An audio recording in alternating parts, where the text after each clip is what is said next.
Hello everyone, my name is Gulabshah और आप सभी देख रहे हैं मेरा official channel D U education club. I hope आप सभी ठीक होंगे और अपनी अपनी स्टडी बहुत अच्छे से कर रहे होंगे। देखिए, आज की जो मेरी वीडियो होने वाली है ये बीए प्रोग्राम फिफ्थ सेमेस्टर की होने वाली है। फिफ्थ सेमेस्टर में जो आपकी हिस्ट्री है जिसका नाम है हिस्ट्री ऑफ यूरोप 1789 से 1870 तक। ये जो आपकी हिस्ट्री है, हम लोग इस हिस्ट्री को डिस्कस करेंगे और हिंदी में इसका नाम है यूरोप का इतिहास 1789 से 1870 तक। अगर आपके पास भी ये हिस्ट्री है तो ये वीडियोस आप लोगों के लिए बहुत ज़्यादा इंपॉर्टेंट है। क्यों इंपॉर्टेंट है? क्योंकि हम लोग फुल बुक के जितने भी इंपॉर्टेंट क्वेश्चन विद आंसर हैं उन्हें कवर करेंगे।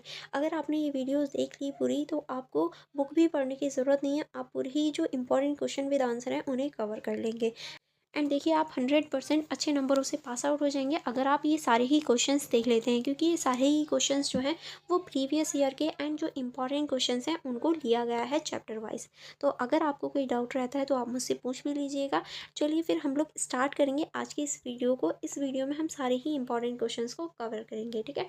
तो पहला ही क्वेश्चन हमारा हो जाता है, फ्रांसीसी क्रांति के संवैधानिक राजतंत्र चरण की प्रमुख घटनाएं और वैचारिक आधार क्या थे। यानी जो हमारी फ्रांसीसी क्रांति थी उसके संवैधानिक राजतंत्र के जो चरण थे, इसकी प्रमुख घटनाएं और जो वैचारिक आधार थे वो क्या थे, ये आपको बताना है। अगर हम भूमिका से देखें तो इसमें आप लिखेंगे फ्रांसीसी क्रांति जो कि हमारी 1789 में हुई थी, विश्व इतिहास की एक महत्वपूर्ण घटना थी जिसने यूरोप की ही नहीं बल्कि पूरे विश्व की राजनीतिक, सामाजिक और आर्थिक ढांचे को प्रभावित किया।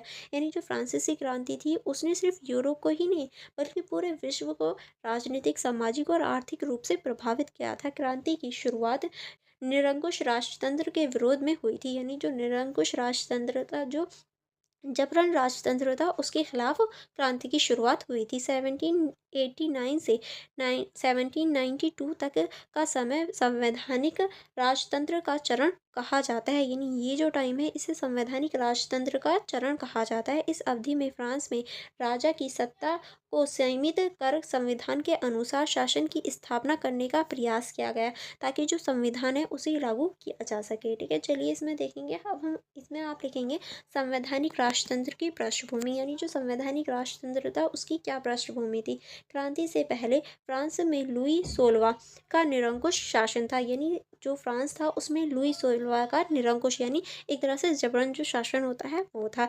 देश आर्थिक संकट में था, कर प्रणाली अन्यायपूर्ण थी और आम जनता पर अत्याचार होते थे। यानी जो एक तरह से देश था पूरा ही जो आर्थिक संकट है, यानी पैसे पूरे खत्म हो गए थे, कर प्रणाली बहुत ज़्यादा अन्यायपूर्ण थी, आम जनता बहुत ज़्यादा परेशान थी। 1789 में स्टेट्स जर्नल की बैठक बुलाने के बाद राजनीतिक संघर्ष प्रारंभ हो गया। यानी इस जो बैठक हुई थी, ये जो बैठक हुई थी, इसके बाद ही जो राजनीतिक संघर्ष है उसकी शुरुआत हुई, जिससे राष्ट्रीय सभा का जन्म हुआ।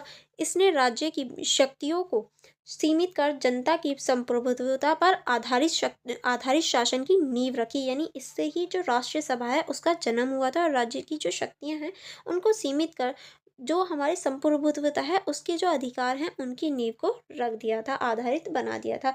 अब हम नेक्स्ट देखेंगे। नेक्स्ट आप इसमें लिखेंगे संवैधानिक राजतंत्र चरण की प्रमुख घटनाएं। यानी ऐसी कौन कौन सी घटनाएं हुई जिससे संवैधानिक जो राजतंत्र है उसकी एक तरह से स्थापित हुआ। तो पहले आप लिखेंगे राष्ट्रीय सभा और संवैधानिक निर्माण जो कि हमारी हुई थी 1789 से 1791 में। इसमें आप लिखेंगे 1789 में तृतीय वर्ग ने स्वयं को राष्ट्रीय सभा घोषित कर दिया। यानी तृतीय वर्ग जो था उसने स्वयं को राष्ट्रीय सभा घोषित कर दिया था।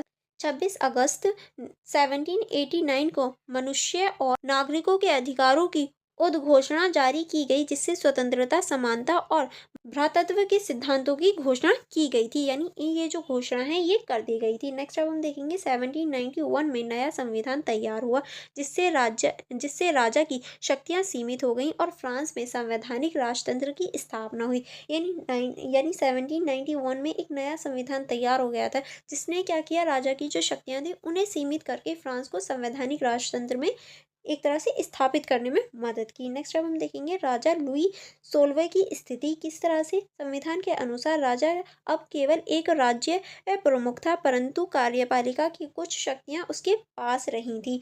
उससे विधायिका द्वारा बनाए गए कानूनों पर निलंबनकारी वीटो का अधिकार मिला, परंतु यह जनता में असंतोष का कारण बना। यानी इन्होंने क्या किया, जो राजा था उसे निलंबनकारी जो वीटो पावर होती है वो दे दी, लेकिन फिर भी ये जो था एक तरह से जनता में असंतोष का कारण बन गया था। फ्रांस का प्रशासनिक पुनर्गठन, किस तरह से जो फ्रांस था उसका प्रशासनिक पुनर्गठन किया गया, तो इसमें आप लिखेंगे देश को 83 भागों में बांटा गया, यानी पूरे देश को 83 भागों में बांट दिया गया। चर्च की संपत्ति को राष्ट्रीय संपत्ति घोषित किया गया और कलजी की सिविल संविधान पारित की गई, जिससे चर्च राज्य के नियंत्रण में आ गया। यानी जो चर्च की जितनी भी संपत्ति थी वो राष्ट्रीय जो संपत्ति है उसमें घोषित कर दी गई, और ये जो संविधान का ये प्रावधान आया था जिसने चर्च की जो भी संपत्ति थी, जो भी चीज़ें थी चर्च की, वो राज्य के नियंत्रण में आ गई।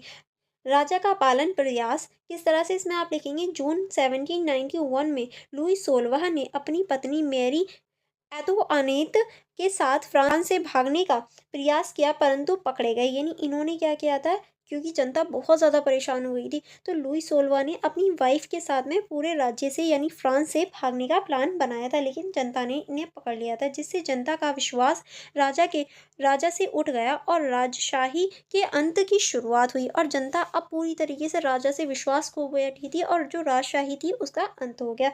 विधायी सभा की स्थापना, यानी जो विधायी सभा है उसकी स्थापना कब हुई, अक्टूबर 1791 में यहाँ हो गई थी। संविधान लागू होने के बाद राष्ट्रीय सभा भंग कर दी गई और नई विधायी सभा का गठन हुआ, यानी जो राष्ट्रीय सभा बनाई गई थी उसे भंग करके विधायी सभा का गठन हुआ। इसमें विभिन्न राजनीतिक दल जैसे जिरार्डिस्ट और जैकोबिन सक्रिय हुए, यानी ये जो विभिन्न दल थे इन्हें बनाया गया ताकि सक्रिय रूप से शासन को चलाया जा सके। ठीक है, नेक्स्ट अब हम देखेंगे क्रांति के प्रति बाहरी खतरे, यानी क्रांति जो थी उसके प्रति बाहरी भी खतरे हुए, किस तरह से, इसमें आप लिखेंगे ऑस्ट्रेलिया और प्रुशिया ने फ्रांस के खिलाफ युद्ध की तैयारी की, क्योंकि वह क्रांति के विचारों से भयभीत हो गए थे। यानी ऑस्ट्रेलिया और जो प्रुशिया है वो फ्रांस के खिलाफ हो गए थे। 1792 में युद्ध आरंभ हुआ, जिससे देश की स्थिति अस्थिर हो गई, यानी देश की जो स्थिति थी वो अस्थिर स्थितियों में आ गई थी। नेक्स्ट अब हम देखेंगे राजतंत्र का पतन, यानी जो राजतंत्र था वो पूरी तरीके से पतन हो गया 10 अगस्त 1792 में। किस तरह से, जनता ने ट्यूलेरी महल पर हमला कर राजा को गिरफ्तार कर लिया था।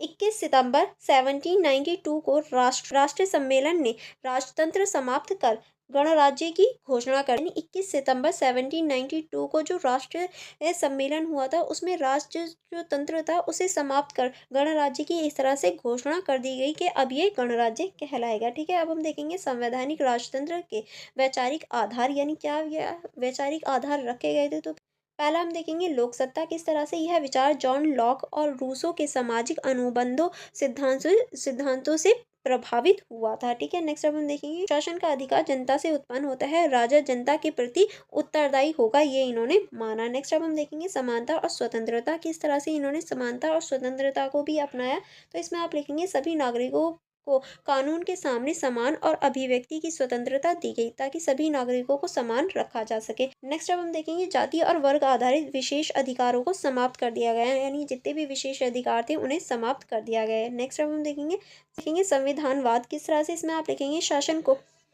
कानून और संविधान के दायरे में बांधा गया, यानी जो शासन है उसे कानून और जो संविधान है उसके दायरे में बांधा गया। राजा अब मनमाने ढंग से शासन नहीं कर सकेगा, यानी जो भी राजा होगा, जो भी शासन कर रहा है वो अपनी मनमानी नहीं चलाएगा। ठीक है, नेक्स्ट अब हम देखेंगे धर्मनिरपेक्षता और तार्किकता, किस तरह से इन्होंने धर्मनिरपेक्षता और तार्किकता को अपनाया, इसमें आप लिखेंगे चर्च को राज्य से अलग किया गया, यानी चर्च धर्म को और राज्य को दोनों को अलग अलग रखा गया। शासन को धार्मिक नियंत्रण से मुक्त कर राष्ट्रीय और नागरिकों के हितों पर केंद्र किया गया, ताकि जो शासन है वो धर्म के नियंत्रण से मुक्त होकर जो एक तरह से राष्ट्रीय है और नागरिकों के हित हैं उनके बारे में सोच सके।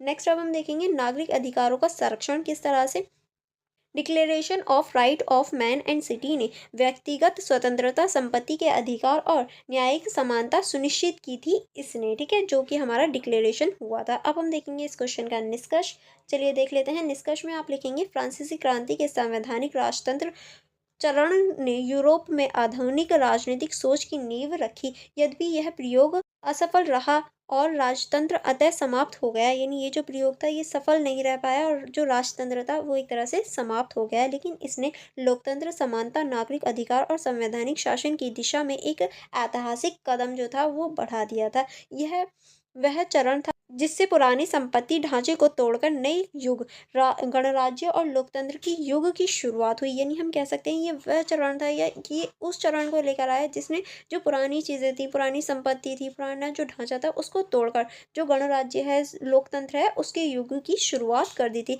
एक तरह से यहाँ से हम कह सकते हैं जो गणराज्य है, लोकतंत्र है, ऐसे जो युग है उसकी शुरुआत हो गई थी। नेक्स्ट क्वेश्चन की तरफ बढ़ेंगे। नेक्स्ट क्वेश्चन है हमारा, नेपोलियन की महाद्वीपीय प्रणाली के पतन में योगदान देने वाले प्रमुख कारण क्या थे और इसकी विफलता ने फ्रांस के आर्थिक और सैनिक उद्देश्य को कैसे प्रभावित किया। यानी जो नेपोलियन थे इनके जो महाद्वीपीय प्रणाली थी इसके पतन के क्या कारण थे ये आपको बताना है, और इसने किस तरह से इसकी जो विफलता है उसने फ्रांसीसी और जो आर्थिक सैन्य उद्देश्य हैं उसको प्रभावित किया था ये आपको बताना है। चलिए भूमिका से देखेंगे। भूमिका में आप लिखेंगे नेपोलियन बोनापार्ट ने 1806 में महाद्वीपीय प्रणाली लागू की थी। यानी इन्होंने 1806 में महाद्वीपीय प्रणाली को लागू किया था। इसका उद्देश्य ब्रिटेन की आर्थिक शक्ति को तोड़ना और यूरोप में फ्रांस की श्रेष्ठता स्थापित करना था। यानी ब्रिटेन जो है उसकी आर्थिक शक्तियों को तोड़ना और यूरोप में फ्रांस की जो श्रेष्ठता है उसे बढ़ाना था। इस नीति के तहत ब्रिटेन के साथ किसी भी यूरोपीय देश को व्यापार करने की अनुमति नहीं थी, लेकिन यह योजना लंबे समय तक सफल नहीं रह सकी और अतः फ्रांस के लिए भारी नुकसान का कारण बन गई थी। ठीक है, ये यानी नेपोलियन बोनापार्ट की जो ये नीति थी ये ज़्यादा टाइम तक नहीं चल पाई। महाद्वीपीय प्रणाली के पतन के कारण, यानी महाद्वीपीय जो प्रणाली है इसके जो पतन हुआ था इसके महत्वपूर्ण या प्रमुख जो कारण थे वो क्या क्या थे। तो इसमें आप लिखेंगे व्यवहारिक कठिनाइयाँ, किस तरह से यूरोप के विशाल तटों की निगरानी करना असंभव था, क्योंकि यूरोप का जो तट है वो बहुत बड़ा है तो उस पूरे की निगरानी करना बहुत ज़्यादा कठिन था। ब्रिटिश नौसेना समुद्रों पर प्रभुत्व रखती थी जिससे तस्करी के माध्यम से ब्रिटिश वस्तु लगातार यूरोप में पहुंच जाती थी। यानी कोई ना कोई तस्करी करके चीज़ें को ले आता था।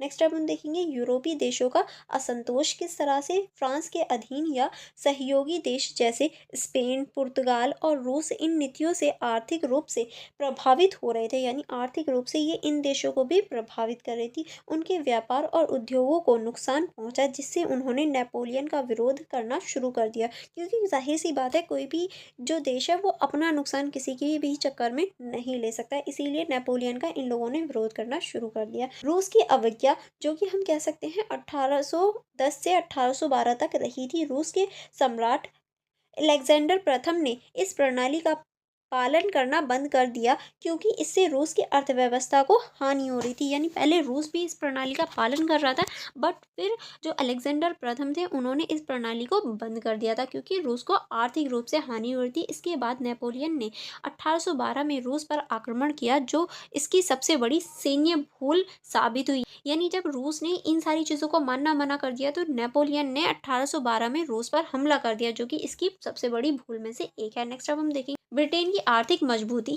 किस तरह से। इसमें आप लिखेंगे ब्रिटेन ने यूरोप के बाहर अमेरिका, भारत, एशिया से व्यापार बढ़ाकर अपनी अर्थव्यवस्था को सुदृढ़ बना लिया था। यानी मजबूत बना लिया था अमेरिका, भारत और एशिया के साथ व्यापार करके। इस प्रकार नेपोलियन की योजना ब्रिटेन को आर्थिक रूप से कमज़ोर करने में विफल रही। इसी वजह से जो ब्रिटेन को ये आर्थिक रूप से कमज़ोर करना चाहता था वो बेकार रह गई। नेक्स्ट अब हम देखेंगे फ्रांस की आर्थिक समस्याएं, यानी फ्रांस में भी कुछ आर्थिक समस्याएं कौन कौन सी। तो इसमें आप लिखेंगे ब्रिटिश वस्तुओं की अनुपलब्धता से फ्रांस में वस्तुओं की कमी और कमी कीमतों में वृद्धि हो गई। अब देखो कोई भी वस्तु कम होगी तो कीमतें जो होती हैं वो बढ़ जाती हैं, तो जिसकी वजह से यहाँ आर्थिक संकट आ गया। व्यापारिक वर्ग और किसान दोनों ही असंतुष्ट हो गए। यानी जो व्यापारिक वर्ग थे वो भी और जो किसान थे दोनों ही इनसे नाखुश होने लगे। नेक्स्ट अब हम देखेंगे महाद्वीपीय प्रणाली की विफलता के प्रभाव, यानी ये जब प्रणाली विफल हुई इसका क्या प्रभाव पड़ा।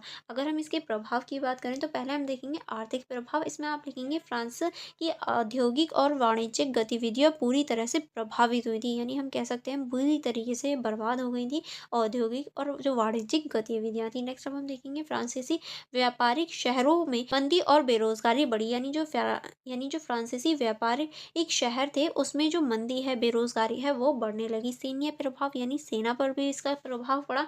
अगर हम सैन्य प्रभाव की बात करें तो इसमें आप लिखेंगे रूस अभियान में भारी पराजय जो कि 1812 में हुआ था, के बाद नेपोलियन की सेना कमज़ोर पड़ गई थी। यानी 1812 में हारने के बाद नेपोलियन की जो सेना थी वो भी कमज़ोर हो गई। इसके बाद यूरोप के अन्य राष्ट्रों ने फ्रांस के विरुद्ध एकजुट होकर युद्ध जो था वो एक तरह से छेड़ दिया, या यही कहूँ सब लोग फ्रांस के विरुद्ध हो गए थे। नेक्स्ट अब हम देखेंगे राजनीतिक परिणाम, यानी राजनीतिक क्या परिणाम हुआ। अगर राजनीतिक परिणाम की बात करें तो इसमें आप लिखेंगे फ्रांस का प्रभुत्व यूरोप से घटने लगा और नेपोलियन की शक्ति धीरे धीरे समाप्त हो गई। यानी हम कह सकते हैं नेपोलियन की जो शक्ति है वो धीरे धीरे अब समाप्ति की ओर बढ़ गई।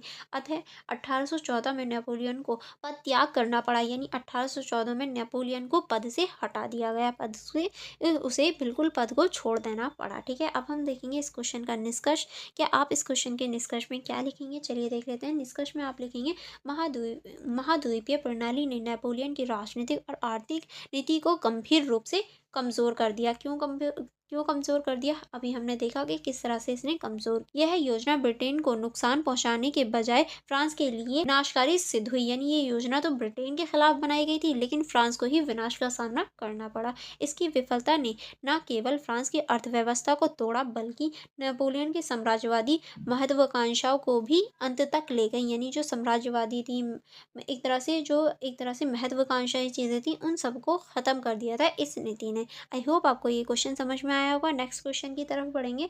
नेक्स्ट क्वेश्चन है हमारा, वियना की कांग्रेस बुलाने के पीछे प्रमुख उद्देश्य क्या थे। यानी वियना ने जो कांग्रेस बुलाई थी उसके पीछे क्या प्रमुख उद्देश्य थे, और प्रमुख यूरोपीय शक्तियों ने नेपोलियन युद्ध के बाद यूरोप को फिर से आकार देने के कार्य को कैसे अपनाया। यानी जो प्रमुख यूरोपीय शक्तियां थी उन्होंने जो नेपोलियन युद्ध था उसको ख़त्म होने के बाद में यूरोप को फिर से आकार देने का जो कार्य है उसे कैसे अपनाया, कैसे किया था, ये आपको बताना है। ठीक है, चलिए इसकी भूमिका देख लेते हैं। आई होप आपको क्वेश्चन समझ में आया होगा। इसके ये भूमिका में आप लिखेंगे नेपोलियन युद्ध जो कि हमारा हुआ था 1799 से 1815 तक, ने यूरोप की राजनीतिक व्यवस्था को पूरी तरह बदल दिया था। यानी राजनीतिक जो व्यवस्था है वो पूरी तरह से बदल गई थी। फ्रांस की विस्तारवादी नीतियों ने अनेक राज्यों को समाप्त कर दिया और पुराने राजघराने सत्ता से बाहर हो गए। यानी इसकी जो विस्तारवादी नीति थी उसने बहुत सारे जो राज्य थे उन्हें समाप्त कर दिया और जो राजघराने थे उन्हें बाहर कर दिया था। जब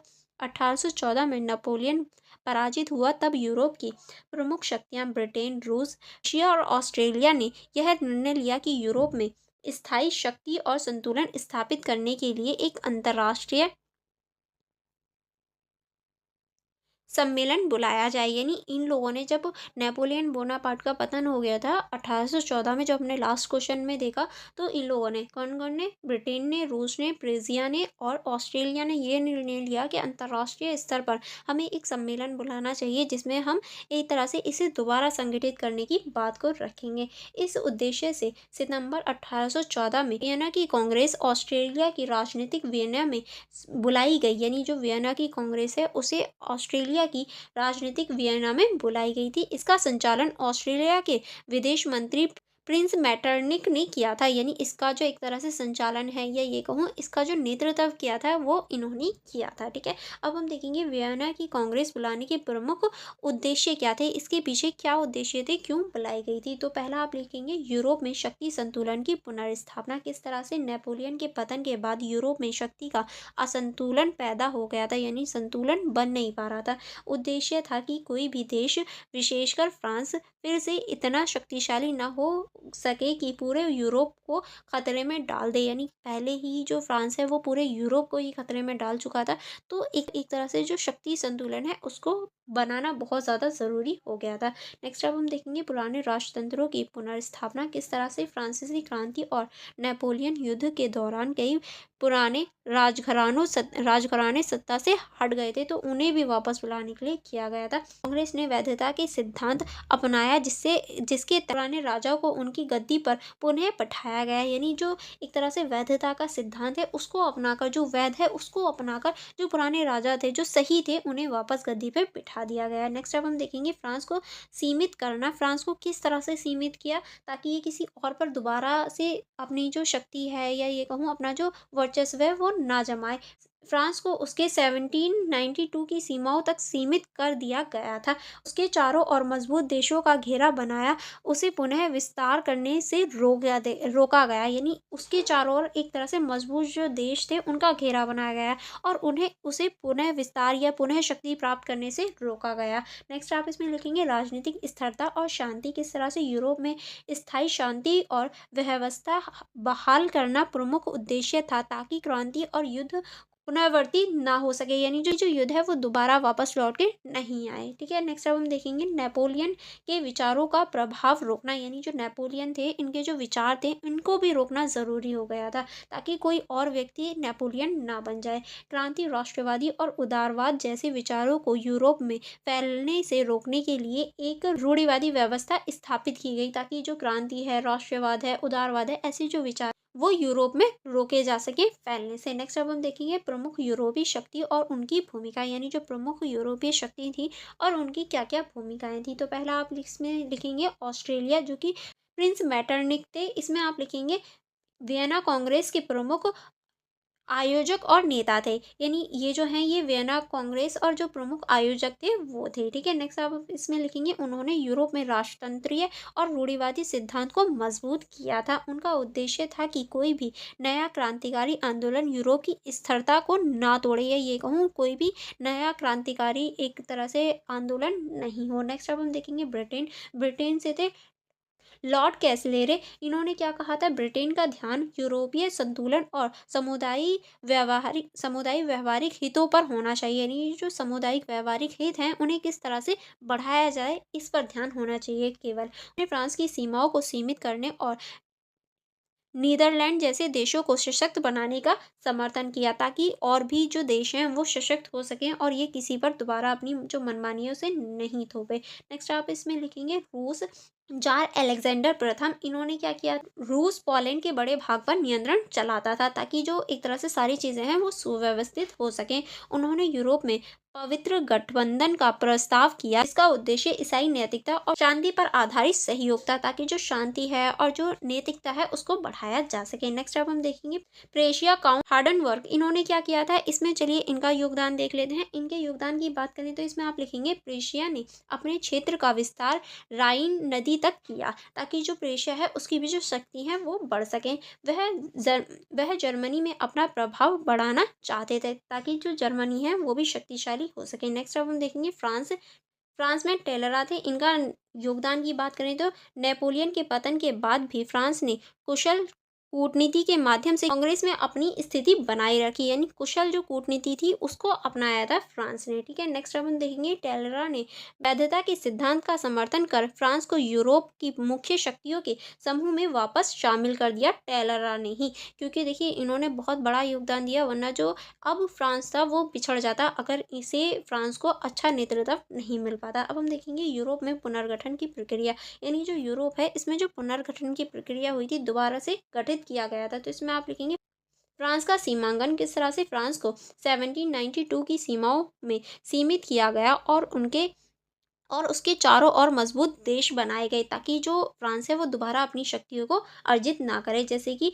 नीदरलैंड हो गया, सोर्डिनिया हो गया और प्रुशिया जैसे जो पश्चिमी क्षेत्र हैं उन पर बनाए गए थे। ठीक है, नेक्स्ट अब हम देखेंगे नीदरलैंड और बेल्जियम का एकीकरण। किस तरह से दोनों को मिलाकर किंगडम ऑफ नीदरलैंड बनाया गया, ताकि फ्रांस के उत्तर में एक मजबूत राज्य बन सके। यानी जो एक तरह से नीदरलैंड है और बेल्जियम है, दोनों को एक साथ मिलाकर किंगडम ऑफ नीदरलैंड बनाया, ताकि जो फ्रांस है वो दोबारा से मजबूत ना हो और इन्हें उत्तर में स्थापित किया गया। नेक्स्ट अपन देखेंगे जर्मन परिसंघ की स्थापना। किस तरह से जो जर्मन परिसंघ है उसकी स्थापना हुई। इसमें आप लिखेंगे 39 जर्मन राज्यों को एक स्थल संघ के रूप में संगठित किया, जिसकी अध्यक्षता ऑस्ट्रेलिया में की गई थी। यानी ये जो है ये जर्मन के राज्यों को एक तरह से संगठित किया गया था और इसकी अध्यक्षता ऑस्ट्रेलिया में की गई थी। नेक्स्ट अब हम देखेंगे इटली का पुनर्गठन। किस तरह से इटली को कई छोटे छोटे राज्यों में बांटा गया और अधिकांश पर ऑस्ट्रेलिया का नियंत्रण रहा। यानी इटली को छोटे छोटे राज्यों में बांटकर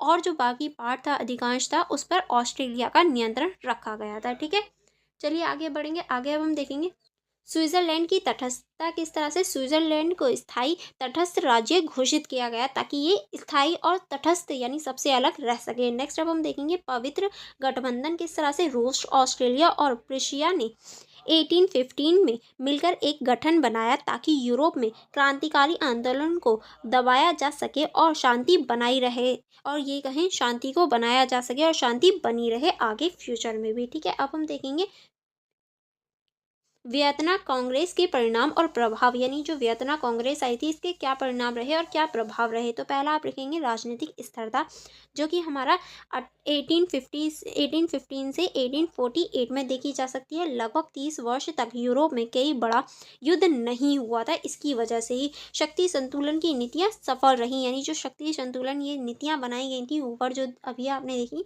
ये सारी सफल रही। नेक्स्ट अब हम देखेंगे रूढ़िवाद की पुनर्स्थापना किस तरह से उदारवाद और राष्ट्रवाद को दबाने के लिए राजतंत्रीय शासन को प्रोत्साहन दिया गया है, यानी जो राजतंत्रीय शासन है उसको बढ़ाया गया है। नेक्स्ट अब हम देखेंगे राष्ट्रीय आंदोलन का उदय किस तरह से यद्यपि कांग्रेस ने राष्ट्रवाद को बढ़ाया परंतु इसके उत्पीड़न जनता में स्वतंत्रता और एकता की भावना और प्रबल कर दी, यानी जो स्वतंत्रता की भावना थी उसे और ज़्यादा बढ़ा दिया था। ठीक है, अब हम देखेंगे आगे चलकर 1848 की क्रांति इसकी ही दमन का परिणाम हुई, यानी आगे चलकर 1848 में एक और क्रांति हो गई जो इसको दबाने के लिए या ये कहूँ खत्म करने के लिए की गई थी। अब हम देखेंगे इस क्वेश्चन का निष्कर्ष में आप लिखेंगे वियना की कांग्रेस का मुख्य उद्देश्य नेपोलियन द्वारा बिगाड़े गए यूरोप की राजनीतिक संतुलन को पुनः स्थापित करना था, यानी ये जो आई थी ये सिर्फ नेपोलियन द्वारा जो एक तरह से राय था या ये कहूँ जो काम बिगाड़ा गया था उसको सुधारने के लिए लाई गई थी। कांग्रेस ने पुराने राजतंत्र को पुनर्जीवित कर यूरोप में स्थिरता को लाई, यानी कांग्रेस ने पुरानी जो राजतंत्र था उसको पुनर्जीवित करके जो स्थिरता है उसको लेकर आई थी, परंतु उदारवाद और राष्ट्रवाद की आकांक्षाओं को दबाने से नए असंतोषों के बीज बो दिए, यानी पुरानी चीज़ों को दबाने के लिए नई चीज़ों या ये कहूँ नए संघर्षों का उदय हो गया। अतः यही असंतोष 19वीं सदी के मध्य में यूरोप की नई क्रांतियों और एकीकरण आंदोलन जैसे इटली और जर्मनी का एकीकरण का कारण बनी, यानी आगे जो फ्यूचर में एक तरह से क्रांति हुई, असंतोष क्रांति हुई, युद्ध हुए, वो इसका कारण हम कह सकते हैं, यानी इसने कहीं ना कहीं नेगेटिव इम्पैक्ट भी डाले थे। आई होप आपको यहाँ तक सारे क्वेश्चन समझ में आ गए होंगे। इस नेक्स्ट क्वेश्चन है हमारा फ्रांस में संवैधानिक राजतंत्र की स्थापना में 1840 के चार्टर के महत्व और 1830 की क्रांति तक की राजनीतिक गतिशीलता को आकार देने में इसकी भूमिका विवेचना कीजिए, यानी जो फ्रांस में संवैधानिक राजतंत्र की स्थापना हुई थी तो उसमें जो चार्टर आया था 1814 का और 1830 की जो क्रांति है उसकी जो गतिशीलता है उसकी जो भूमिका है वो आपको बतानी है। ठीक है, चलिए फिर भूमिका से देखेंगे, यानी परिचय से इसमें आप लिखेंगे नेपोलियन बोनापार्ट की पराजय 1814 के बाद यूरोप के शासन ने फ्रांस में राजतंत्र को पुनः स्थापित करने का निर्णय लिया, यानी जो यूरोप के एक तरह से शासक थे उन्होंने फ्रांस में जो राजतंत्र है उसे दोबारा स्थापित करने के लिए कुछ चार्टर बनाए थे नेपोलियन बोनापार्ट के पतन के बाद। लेकिन अब स्थिति बदल चुकी थी, फ्रांसीसी जनता ने स्वतंत्रता, समानता और सुधारों की भावना को अपनाया था, यानी अब फ्रांसीसी जो जनता थी वो स्वतंत्रता, समानता और जो अधिकार थे उनकी जो भूमिका थी उसको अपनाने लगे थे। पूर्ण राजतंत्र की वापसी असंभव थी, यानी इसे वो दोबारा अपनाना नहीं चाहते थे, इसलिए लुई 18वें ने 1814 में एक संविधान जैसे दस्तावेज प्रस्तुत किया जिसे 1814 का चार्टर कहा गया, यानी जो लुई 18वें थे उन्होंने एक संवैधानिक दस्तावेज की तरह एक चार्टर प्रस्तुत किया गया जिसे 1814 का चार्टर कहा गया। ठीक है, यह चार्टर फ्रांस में संवैधानिक राजतंत्र की नींव बना और 1830 की जुलाई क्रांति तक राजनीतिक दिशा निर्देश देता रहा, जब तक 1830 की जुलाई क्रांति नहीं हो गई थी। 1814 का चार्टर का स्वरूप और प्रमुख विशेषताएं, यानी जो 1814 का चार्टर था वो कैसा था, उसकी क्या क्या विशेषताएं थी। तो पहला आप लिखेंगे राजा द्वारा प्रस्तुत संविधान किस तरह से, यह चार्टर राजा लुई 18वां द्वारा अनुदत्ता किया गया, ना कि जनता द्वारा बनाया गया। यानी ये जो है ये राजा द्वारा ही बनाया गया था, जनता द्वारा नहीं बनाया गया था। इसलिए ये राजकीय कार का प्रतीक था, ना कि जनसत्ता का। यानी ये इसी वजह से हम राजकीय जो उपकार हैं उनका प्रतीक इसे देख सकते हैं, ना कि जनसत्ता का, क्योंकि ये जनता द्वारा जनता के लिए नहीं बनाया गया था। नेक्स्ट अब हम देखेंगे संवैधानिक राजतंत्र की स्थापना किस तरह से हुई। इसमें आप लिखेंगे, इसमें कहा गया कि राजा राज्य का प्रमुख होगा, लेकिन शासन संविधान के अनुसार चलेगा। यानी अब भी जो प्रमुख होगा वो राजा ही होगा। कार्यपालिका राजा के हाथ में और विधायिका संसद के पास होगी। यानी जो कार्यपालिका है वो राजा के पास होगी और जो विधायिका है वो संसद के पास होगी। द्विसदनीय संसद की स्थापना, यानी यहाँ पर जो द्विसदनीय संसद है उसकी स्थापना हुई। किस तरह से? संसद दो सदनों में बनी, यानी संसद को दो सदनों में बनाया गया। पियर्स का सदन कुलीन वर्ग द्वारा नियुक्त सदस्य होते थे। प्रतिनिधि सभा समिति मताधिकार के आधार पर जनता द्वारा चुने गए सदस्य, यानी समिति सभा जो होती थी उसमें जनता द्वारा लोग चुने जाते थे। नेक्स्ट अब हम देखेंगे व्यक्तिगत अधिकारों की मान्यता। किस तरह से यहाँ पर व्यक्तिगत मान्यता थी, या ये कहूँ व्यक्तिगत जो अधिकार थे उन्हें की मान्यता थी। तो इसमें आप लिखेंगे चार्टर ने क्रांति की उपलब्धता को स्वीकार किया, क्योंकि क्रांति ने उपलब्धता तो हासिल कर ली थी। नेक्स्ट आप इसमें लिखेंगे कानून के समक्ष समानता, यानी अब सभी को कानून के समक्ष समान माना गया। संपत्ति का अधिकार दे दिया गया। धार्मिक सहिष्णुता बढ़ गई। प्रेस की स्वतंत्रता हालांकि सीमित रूप में थी, लेकिन प्रेस को फिर भी यहाँ स्वतंत्रता मिल गई थी, क्योंकि इससे पहले कोई भी स्वतंत्रता नहीं थी। नेक्स्ट अब हम देखेंगे कैथोलिक धर्म और राजधर्म घोषित किया गया, परंतु अन्य धर्मों को सहनशीलता प्रदान की गई। यानी जो कैथोलिक धर्म था उसे राजधर्म घोषित कर दिया गया, लेकिन अन्य जो धर्म थे और भी तो धर्म थे उन्हें सहनशीलता या ये कहे एक तरह से थोड़ी बहुत जगह मिल गई थी। अब हम देखेंगे राजा की प्रमुख शक्तियाँ, यानी राजा के पास कौन कौन सी प्रमुख शक्तियाँ बच गई थी। तो आप इसमें लिखेंगे राजा को मंत्रियों की नियुक्ति और हटाने का अधिकार था। वो किसी भी मंत्री को रख सकता था और हटा सकता था। संसद को भंग करने और युद्ध शांति से संबंधित निर्णय लेने की शक्ति भी राजा के पास ही थी। यानी वो कभी भी संसद को भंग कर सकता था। इसका अर्थ था कि चार्टर में राजा और संविधान के बीच संतुलन स्थापित करने की कोशिश की गई है। यानी राजा को और संविधान को दोनों को एक तरह से संतुलित करने को, दोनों को समान समान शक्तियाँ दी गई थी। अब हम देखेंगे 1814 की चार्टर का महत्व, यानी जो 1814 में चार्टर आया था यहाँ, उसका क्या महत्व था, क्यों लाया गया था जब राजा को इतनी सारी शक्तियाँ देनी ही थी। तो इसमें आप लिखेंगे पुराने और नए विचारों का संतुलन करने के लिए, क्योंकि अब नए नए विचार भी पैदा हो रहे थे। यह दस्तावेज पुराने राजतंत्र और नई क्रांति विचारधारा, स्वतंत्रता व समानता के बीच समझौते का प्रतीक था, क्योंकि यहाँ ऐसे लोग भी थे जो राजतंत्र को लाना ही नहीं चाहते थे, बस क्रांति करके जो समानता है, स्वतंत्रता है, उसको प्राप्त करना चाहते थे। तो इन्होंने बीच का रास्ता अपनाया, राजा को भी नहीं हटाया और जो स्वतंत्रता है, समानता है, संविधान है, उसको भी अपना लिया। इससे फ्रांस में राजतंत्र को कुछ आधुनिक रूप से पुनर्जीवित किया गया, यानी आधुनिक रूप से राजतंत्र को ही लेकर आया गया, कुछ मॉडिफाई करके। नेक्स्ट अब हम देखेंगे राजनीतिक स्थिरता का प्रयास। किस तरह से राजनीतिक स्थिरता का प्रयास किया गया। चार्टर ने क्रांति के बाद उथल पुथल से जुड़े रहे फ्रांस में स्थिरता बनाने की कोशिश की गई, ताकि जो फ्रांस में उथल पुथल पैदा हो गई थी उसको एक तरह से समान लाया जा सके। इससे एक संवैधानिक ढांचा प्रदान किया जो कानून और अधिकारों पर आधारित था, ताकि जो संविधान है उसे सुव्यवस्थित तरीके से, या ये कहूँ सारी चीज़ों को सही से चलाया जा सके, इसीलिए संवैधानिक ढांचा प्रदान किया गया था। नेक्स्ट अब हम देखेंगे संवैधानिक शासन की परंपरा की शुरुआत। कैसे जो संवैधानिक शासन है उसकी पारंपरिक जो शुरुआत है वो हो गई थी। तो इसमें आप लिखेंगे यह फ्रांस में इतिहास में पहली बार था जब राजा की शक्ति संविधान द्वारा सीमित की गई थी। ये पहली बार ही ऐसा हो रहा था। किस तरह से? क्योंकि देखो जब यहाँ संविधान आ गया तो अब राजा को संविधान की भी बात सुननी पड़ती थी। आगे अब हम देखेंगे आगे के दशकों में यह संवैधानिकवाद की दिशा में प्रेरक सिद्ध हुआ। यानी आगे चल के और जो संविधान था या संवैधानिकवाद है उसकी दिशा में ये प्रेरणा एक तरह से हम कह सकते हैं, और आगे चल के संविधान की स्थापना यहाँ और अच्छे से हो जाती है। आगे अब हम देखेंगे 1814 से 1830 तक की राजनीतिक गतिशीलता, यानी इस टाइम पे कौन कौन सी गतिशीलता हुई। इसमें आप लिखेंगे 18वें का शासन जो कि 1814 से 1824 तक हुआ था। इसमें आप लिखेंगे इन्होंने अपेक्षाकृत उदार नीति अपनाई और चार्टर की शर्तों का पालन किया, यानी इन्होंने जो जो चार्टर में शर्तें थी उन सभी का पालन किया था। लेकिन समाज दो भागों में बढ़ गया था। एक तो थे अति रूढ़िवादी जो पुरानी राजसत्ता को पुनर्स्थापित करना चाहते थे। दूसरे थे उदारवादी जो आधुनिक लोकतंत्र और अधिकारों की मांग कर रहे थे। यानी अब समाज जो था वो दो भागों में बट गया। एक तो अति रूढ़िवादी और एक उदारवादी।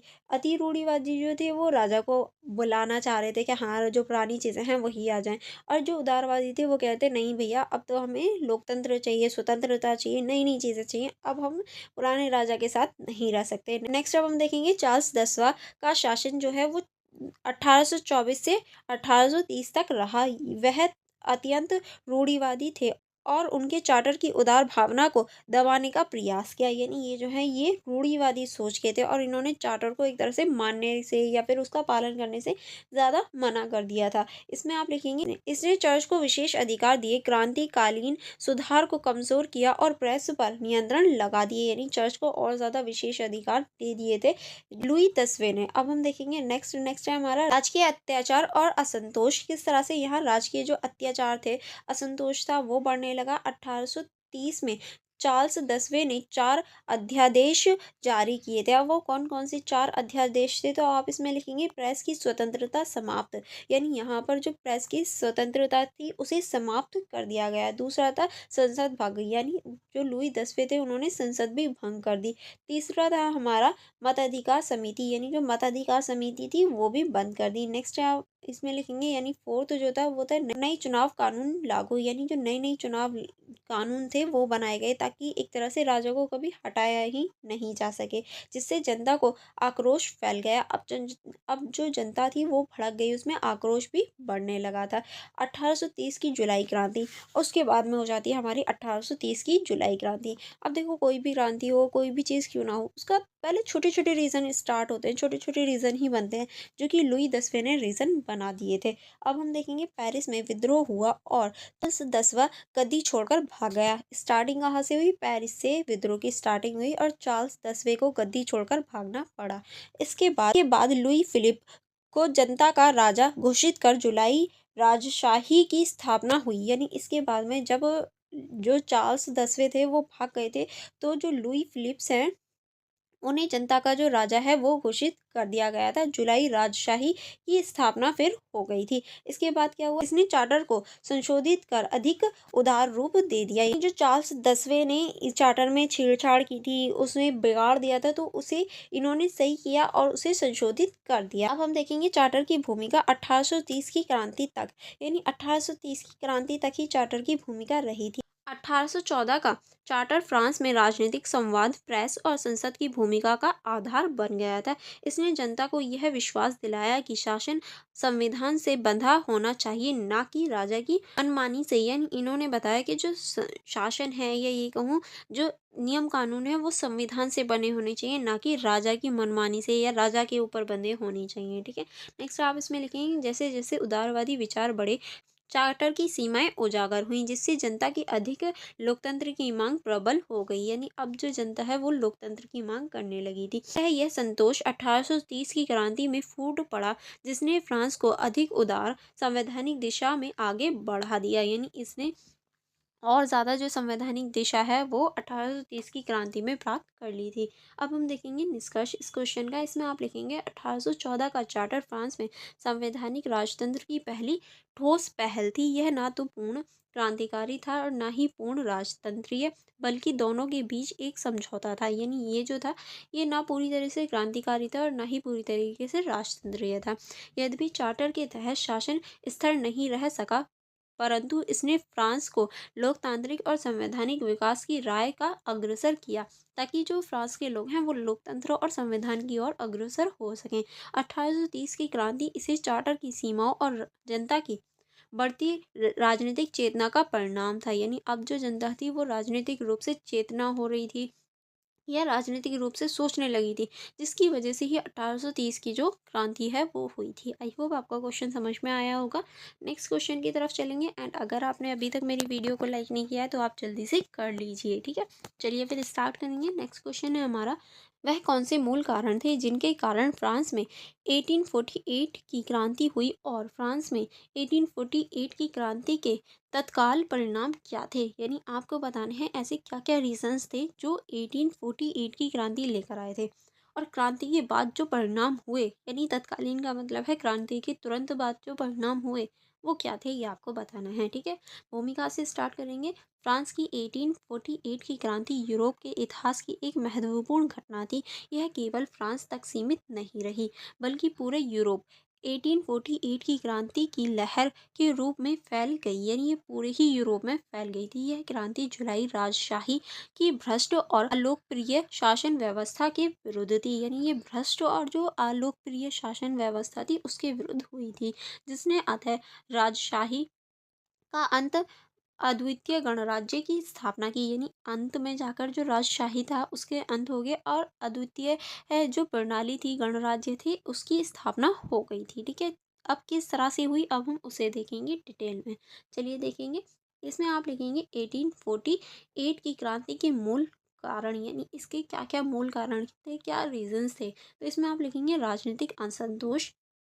लुई फिलिप्स 1830 से 1848 का शासन प्रारंभ में उदार था, परंतु बाद में यह अत्यधिक रूढ़िवादी हो गया था। यानी स्टार्टिंग में तो ये उदार राजा के रूप में सामने आए थे लुई फिलिप्स, लेकिन बाद में ये रूढ़िवादी जो राजा हैं वो बन गए थे, जिसकी वजह से भी राजनीतिक जो असंतोष था बढ़ गया था। अब हम देखेंगे, उसने मताधिकार को केवल धनी वर्ग तक सीमित रखा। लगभग केवल 2% जनसंख्या को वोट देने का अधिकार था, यानी वोट देने का अधिकार सिर्फ 2%, जो जो अमीर लोग थे बस उन्हें अधिकार दिया। इससे मध्य वर्ग और जनता में असंतोष फैल गया, क्योंकि वोट देने का अधिकार सभी का अधिकार होता है। नेक्स्ट अब हम देखेंगे सामाजिक आर्थिक असमानता। औद्योगिकरण से मजदूर वर्ग बढ़ा, परंतु उनकी स्थिति दयनीय थी। यानी औद्योगिकरण से मजदूर वर्ग तो बढ़ गया, पर उनकी जो स्थिति थी वो बहुत ज़्यादा दयनीय हो गई थी। बेरोजगारी, महंगाई और मजदूरों की खराब स्थिति ने असंतोष को जन्म दिया, या फिर ये कहूँ जो संघर्ष था वो बढ़ने लगा। नेक्स्ट अब हम देखेंगे 1846-47 में आर्थिक मंदी और फसलों की विफलता से जनता की स्थिति और ख़राब हो गई। यानी 1846 से 47 में आर्थिक मंदी आई, और जो फसलें वगैरह थी वो भी बेकार हो गई, जिसकी वजह से और ज़्यादा जो स्थितियां थी वो खराब हो गई। नेक्स्ट अब हम देखेंगे राजनीतिक सुधार की मांग का दमन। किस तरह से राजनीतिक सुधार की जो मांग थी उसका दमन हुआ। जब लोगों ने चुनाव सुधार और मताधिकार विस्तार की मांग की तो सरकार ने रिफॉर्म वेक्टर्स पर रोक लगा दी गई, ठीक है। इससे जनता और विपक्षी नेताओं में आक्रोश बढ़ गया, यानी जो जनता और जो विपक्षी नेता थे अब वो भी सरकार के खिलाफ हो गए थे। प्रेस और अभिव्यक्ति की स्वतंत्रता पर नियंत्रण। किस तरह से प्रेस पर सख्त सेंसरशिप थी, यानी प्रेस कुछ भी नहीं छाप सकती थी अपनी मर्जी से। जनता को अपनी राय प्रकट करने की स्वतंत्रता नहीं थी, जिससे विरोधी की भावना तेज हो गई, क्योंकि अब जो विरोधी भावना थी वो और बढ़ने लगी, क्योंकि जनता अपनी मर्जी से कुछ नहीं कह सकती थी। जनता में क्रांतिकारी भावनाएं और उदारवादी विचारों का प्रसार, यानी अब जनता में जो क्रांतिकारी भावनाएं थी वो बढ़ने लगी, उदारवादी जो प्रसार था वो बढ़ने लगा। 1789 और 1830 की क्रांति की याद अब भी जीवित थी। स्वतंत्रता, समानता और सामाजिक न्याय के विचारों ने जनता को फिर से संगठित कर दिया, या ये कहूँ फिर से मजबूत कर दिया। क्रांति की घटनाएं फरवरी 1848 से शुरू हो गई थी। क्रांति की एक तरह से जो घटनाएं की शुरुआत थी, तो इसमें आप लिखेंगे फरवरी 1848 में पेरिस में रिफॉर्म वेक्ट्स पर प्रतिबंध के बाद जनता सड़कों पर उतर गई। यानी जब ये प्रतिबंध लगा तो जनता जो थी वो अब सड़कों पर उतर गई थी। सैनिकों और प्रदर्शनकारियों के बीच संघर्ष हुआ। जनता ने राजमहल पर कब्जा कर लिया और लुई फिलिप्स को गद्दी छोड़नी पड़ी, यानी अब लुई फिलिप्स की भी गद्दी जो थी वो छीन ली गई। इसके बाद अस्थायी सरकार बनी, जिसे द्वितीय गणराज्य की घोषणा हुई। यानी अब दोबारा अस्थायी जो सरकार है वो बनी, और जिसने द्वितीय गणराज्य की जो स्थापना है वो की थी, या द्वितीय गणराज्य की घोषणा इस सरकार ने कर दी थी, ठीक है। आगे चलेंगे। आगे अब हम देखेंगे 1848 की क्रांति के तत्कालीन परिणाम, जो कि हमसे क्वेश्चन में भी पूछा गया था कि हमें तत्कालीन परिणाम भी बताने हैं। तो पहला आप लिखेंगे राजशाही का अंत, किस तरह से लुई फिलिप्स का शासन समाप्त हुआ और फ्रांस में दोबारा गणराज्य की स्थापना हो गई, क्योंकि लुई फिलिप्स को हटा दिया गया था। नेक्स्ट आप इसमें लिखेंगे सर्वजन मताधिकार, किस तरह से सर्वजन जो मताधिकार था वो मिल गया, सभी वयस्क पुरुषों और मतदान का अधिकार मिला, यानी सभी वयस्क पुरुषों को मतदान का जो अधिकार था वो मिल गया था। अभी भी यहाँ औरतों को अधिकार नहीं था, ठीक है, ये बात याद रखना। यह फ्रांस में लोकतांत्रिक विकास की दिशा में एक बड़ा कदम था, क्योंकि अब लोकतंत्र की स्थापना होने लगी। सामाजिक सुधार की पहल, किस तरह से जो सामाजिक सुधार है उसकी पहल शुरू हुई, तो इसमें आप लिखेंगे मजदूरों की स्थिति सुधारने के लिए राष्ट्रीय कार्यशालाएं शुरू की गईं, ताकि जो मजदूर हैं उनकी स्थिति को सुधारा जा सके। बेरोजगारी को कम करने की कोशिश की गई, ताकि जो बेरोजगारी बहुत ज़्यादा बड़े लेवल पर पहुंच गई थी उसको कम किया जा सके। अब देखो ये हमारी 1800 की बात हो रही है, ये 1800 में ही आज़ाद हो गए थे और हमारी आज़ादी देखो कितने टाइम बाद हुई है, कई सौ साल बाद हुई है, ठीक है। नेक्स्ट अब हम देखेंगे राजनीतिक विभाजन और अस्थिरता, किस तरह से जो राजनीतिक विभाजन था और अस्थिरता थी यहाँ पैदा हो रही थी, किस तरह से, तो इसमें आप लिखेंगे उदारवादी मध्य वर्ग और मजदूर वर्गों के बीच मतभेद, यानी जो उदारवादी माध्य वर्ग थे और मजदूर वर्ग थे उनके बीच में मतभेद देखने को मिला।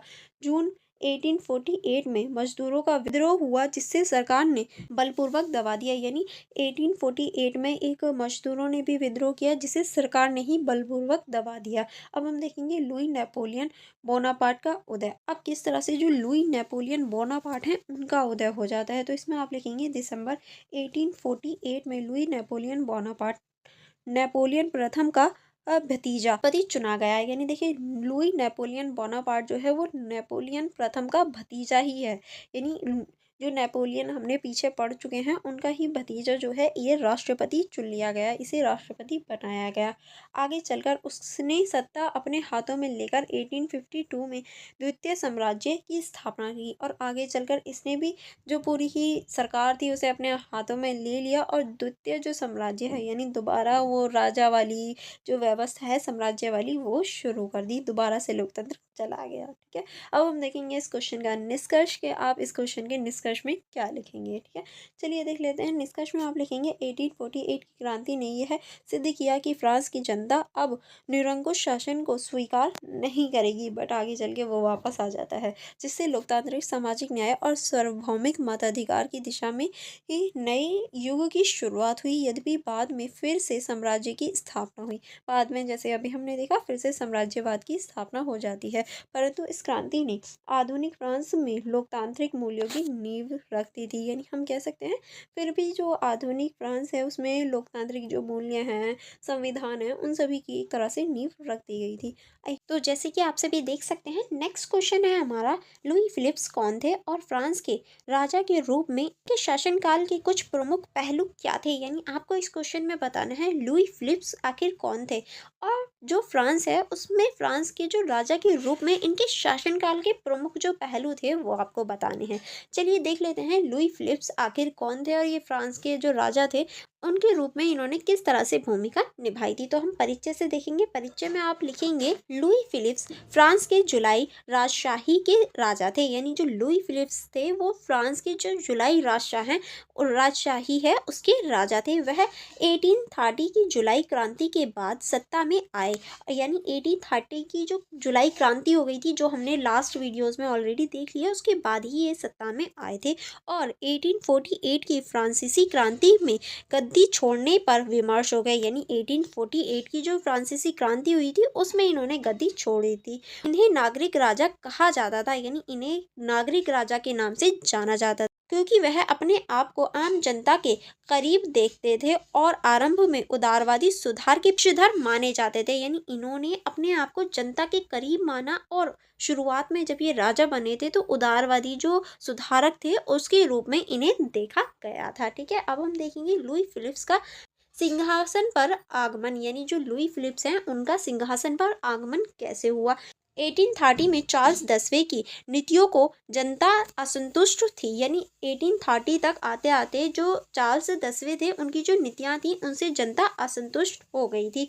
जुलाई 1830 में विद्रोह हुआ और चार्ल्स 10वें को पद से हटा दिया गया। ठीक है, 1830 में ही चार्ल्स जो 10वें थे उन्हें पद से दिया गया था। इसके बाद लुई फिलिप्स को फ्रांसीसी जनता का राजा घोषित किया गया, यानी इसके बाद ही जो फ्रांसीसी जनता है उसका राजा लुई फिलिप्स को घोषित किया गया था। इसके शासन की शुरुआत को जुलाई राजशाही कहा गया, यानी इनके जो शासन काल की शुरुआत थी उसे जुलाई राजशाही के नाम से जाना गया। ठीक है, आगे अब हम देखेंगे लुई फिलिप्स के शासनकाल के प्रमुख पहलू, यानी जो लुई फिलिप्स थे इनके जो शासनकाल है इसके प्रमुख पहलू क्या क्या थे। ठीक है, चलिए इसमें देखेंगे संवैधानिक राजतंत्र की पुनर्स्थापना, किस तरह से इन्होंने संवैधानिक जो राजतंत्र था उसकी पुनर्स्थापना की थी। इन्होंने 1814 के चार्टर में संशोधन कर संसद की शक्ति बढ़ाई और नागरिक स्वतंत्रता को कुछ हद तक स्वीकार कर लिया गया था, यानी इन्होंने जो नागरिक स्वतंत्रता है उसको भी बढ़ा लिया और संसद की जो शक्ति है उसको भी बढ़ाया। इन्होंने अपने शासन को संवैधानिक रूप देने की कोशिश की, यानी इन्होंने अपने जो शासन है उसे संवैधानिक रूप देने की पूरी पूरी कोशिश की थी। उदार शासन की प्रभाविक छवि, किस तरह से इन्होंने जो उदार शासन है उसकी प्रभाविक छवि देखी गई। आरंभ में लुई फिलिप्स ने स्वतंत्र प्रेस, धार्मिक सहिष्णुता और प्रशासनिक सुधार का समर्थन किया था, यानी स्टार्टिंग में जब लुई फिलिप्स राजा बने थे उन्होंने स्वतंत्र प्रेस का, धार्मिक सहिष्णुता का और जो प्रशासनिक सुधार है उन सभी का इन्होंने समर्थन किया था। मध्य वर्ग ने उन्हें स्वतंत्रता के रक्षक के रूप में देखा और जो मध्य वर्ग था उन्होंने इन्हें स्वतंत्रता का रक्षक भी घोषित किया था। अब हम देखेंगे मध्य वर्ग की सरकार, इस तरह से जो मध्य वर्ग की सरकार बनी, इसमें आप लिखेंगे उनका शासन मुख्यतः धनी वर्ग के हितों की रक्षा करता था, यानी इन्होंने ज्यादातर जो रक्षा की वो सिर्फ धनी जो मध्य वर्ग लोग थे उनकी ही हितों की रक्षा की थी। मत अधिकार केवल उन्हें ही को प्राप्त था जो कर यानी टैक्स देते थे, लगभग केवल 2% जनसंख्या, यानी देखिए जो मतदान का अधिकार था यानी वोट देने का अधिकार था इन्होंने सिर्फ उन लोगों को दिया जो टैक्स देते थे, यानी अमीर लोगों को मतदान का अधिकार दिया था और ऐसे सिर्फ 2% ही लोग थे। गरीब और मजदूर वर्गों को राजनीतिक अधिकार से वंचित रखा गया, यानी गरीब और मजदूर लोगों को राजनीति में कोई भी अधिकार नहीं दिया गया, यानी वोट का भी अधिकार नहीं था। आर्थिक विकास और औद्योगिक विस्तार, किस तरह से इसमें आप लिखेंगे उनके शासनकाल में रेल मार्ग, उद्योग और व्यापार का विकास हुआ, यानी इनके टाइम पर ही जो रेल मार्ग है यानी जो ट्रेन वगैरह चलाई जाती हैं, उद्योग होता है और व्यापार होता है, इसमें विकास हुआ था।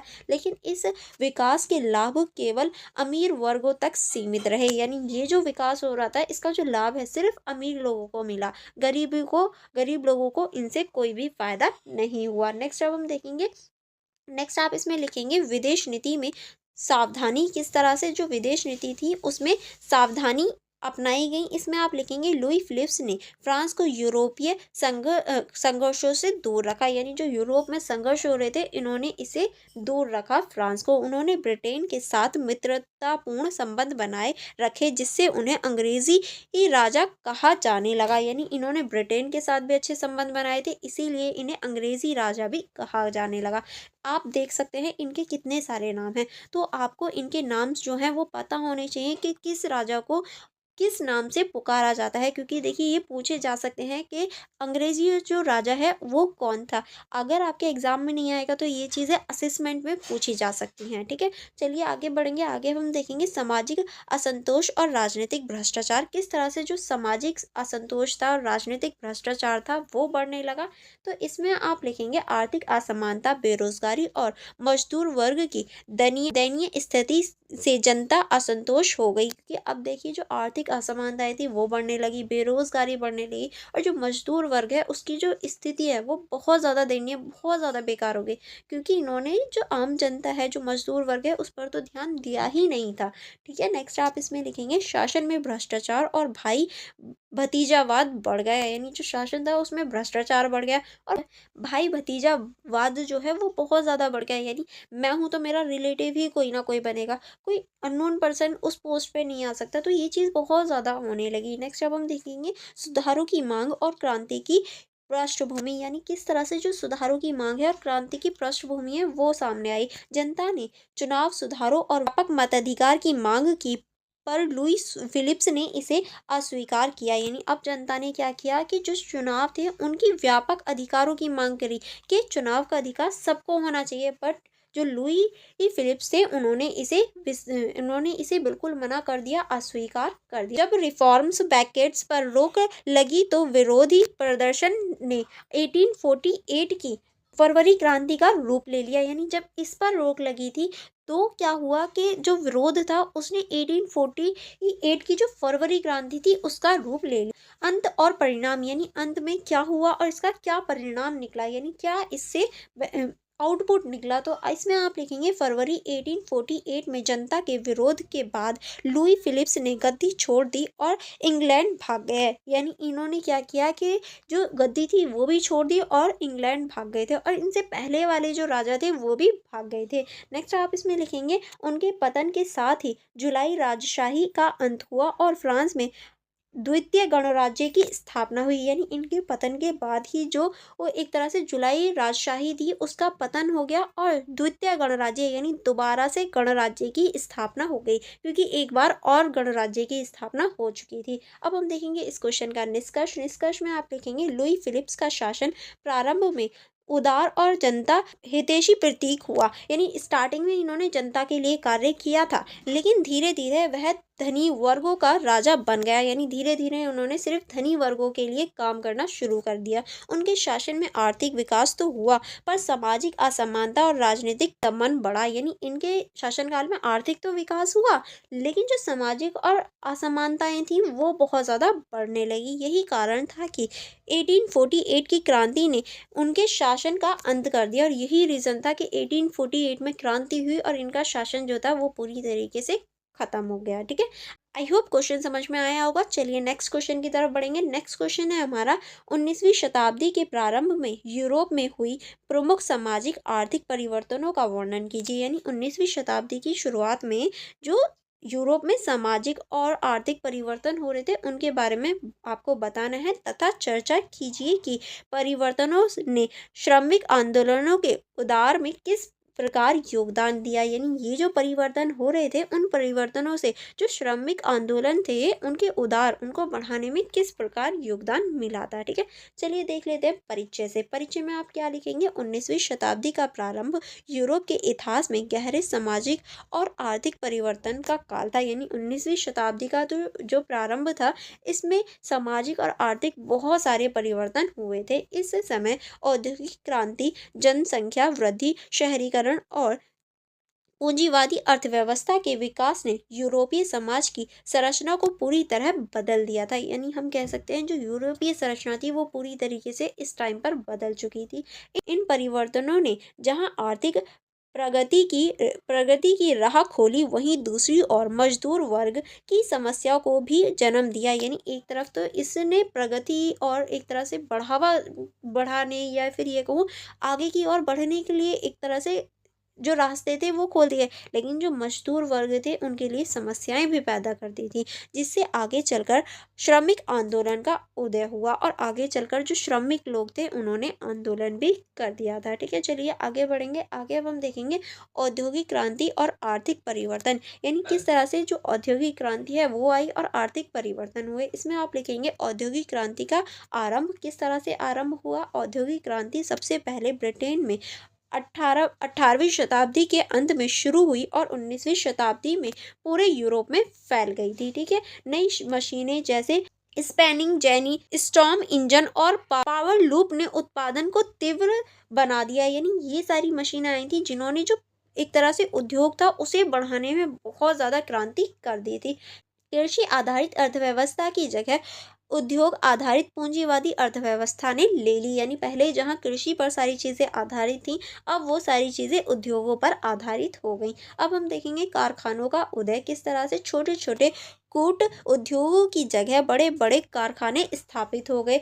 मजदूरों को गांवों से शहरों की ओर खींचा गया, जिससे शहरीकरण तेज हो गया। यानी अब जो लोग थे, वो मजदूर लोग जो थे वो शहरों की तरफ आने लगे। मजदूर वर्ग कारखाना मालिकों पर निर्भर हो गए। यानी अब जो मजदूर वर्ग थे वो सभी कारखाना जो मालिक होते थे, जिन जो उस कारखाने का मालिक होता था, उस पर निर्भर हो गए। नेक्स्ट अब हम देखेंगे पूंजीवाद का विकास किस तरह से उत्पादन के साधनों का वास्तविक अमीर वर्ग या पूंजीपतियों के हाथों में केंद्र हो गया। यानी जो उत्पादन था वो सिर्फ पूंजीपति वर्गों के पास रह गया। लाभ केंद्रीय अर्थव्यवस्था में मजदूर केवल श्रम बेचने वाले वस्तु बन गए। यानी अब मजदूरों को एक तरह से श्रम बेचने वाले वस्तु के रूप में देखा जाने लगा था। अब हम देखेंगे सामाजिक परिवर्तन, यानी समाज में क्या क्या परिवर्तन हो रहे थे इन सब की वजह से।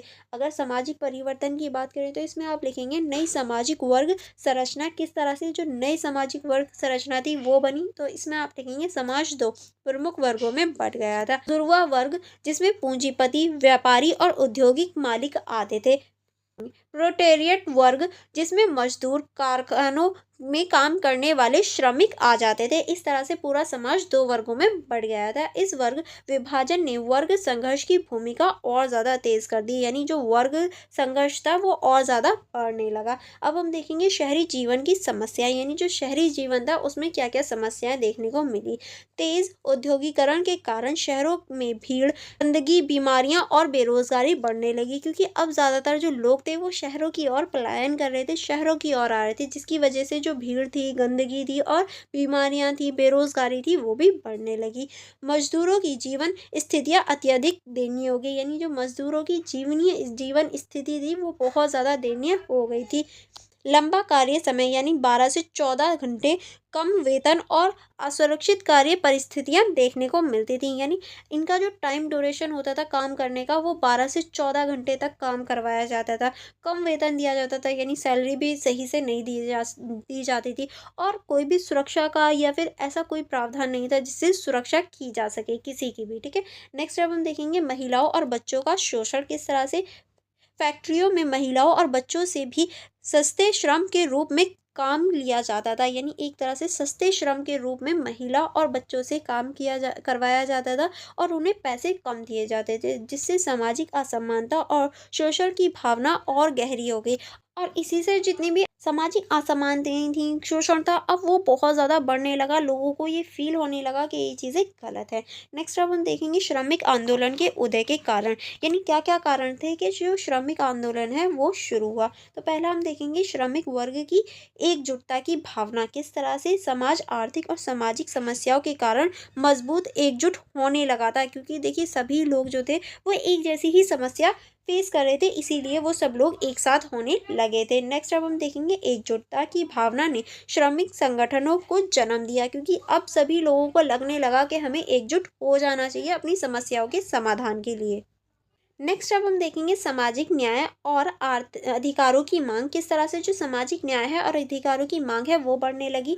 मजदूरों ने वेतन वृद्धि, काम के घंटे घटाने और बेहतर कार्य परिस्थितियों की मांग की, ताकि उनकी जो स्थिति है वो थोड़ी सी सुधर सके। यही मांग आगे चलकर ट्रेड यूनियन आंदोलन का आधार बनी। यानी जो आगे चलकर ट्रेड यूनियन आंदोलन शुरू हुआ था उसका यही कारण जो थे वो आधार बन गए। नेक्स्ट अब हम देखेंगे आर्टिस्ट आंदोलन ब्रिटेन में। ये जो आंदोलन था ये ब्रिटेन में हुआ।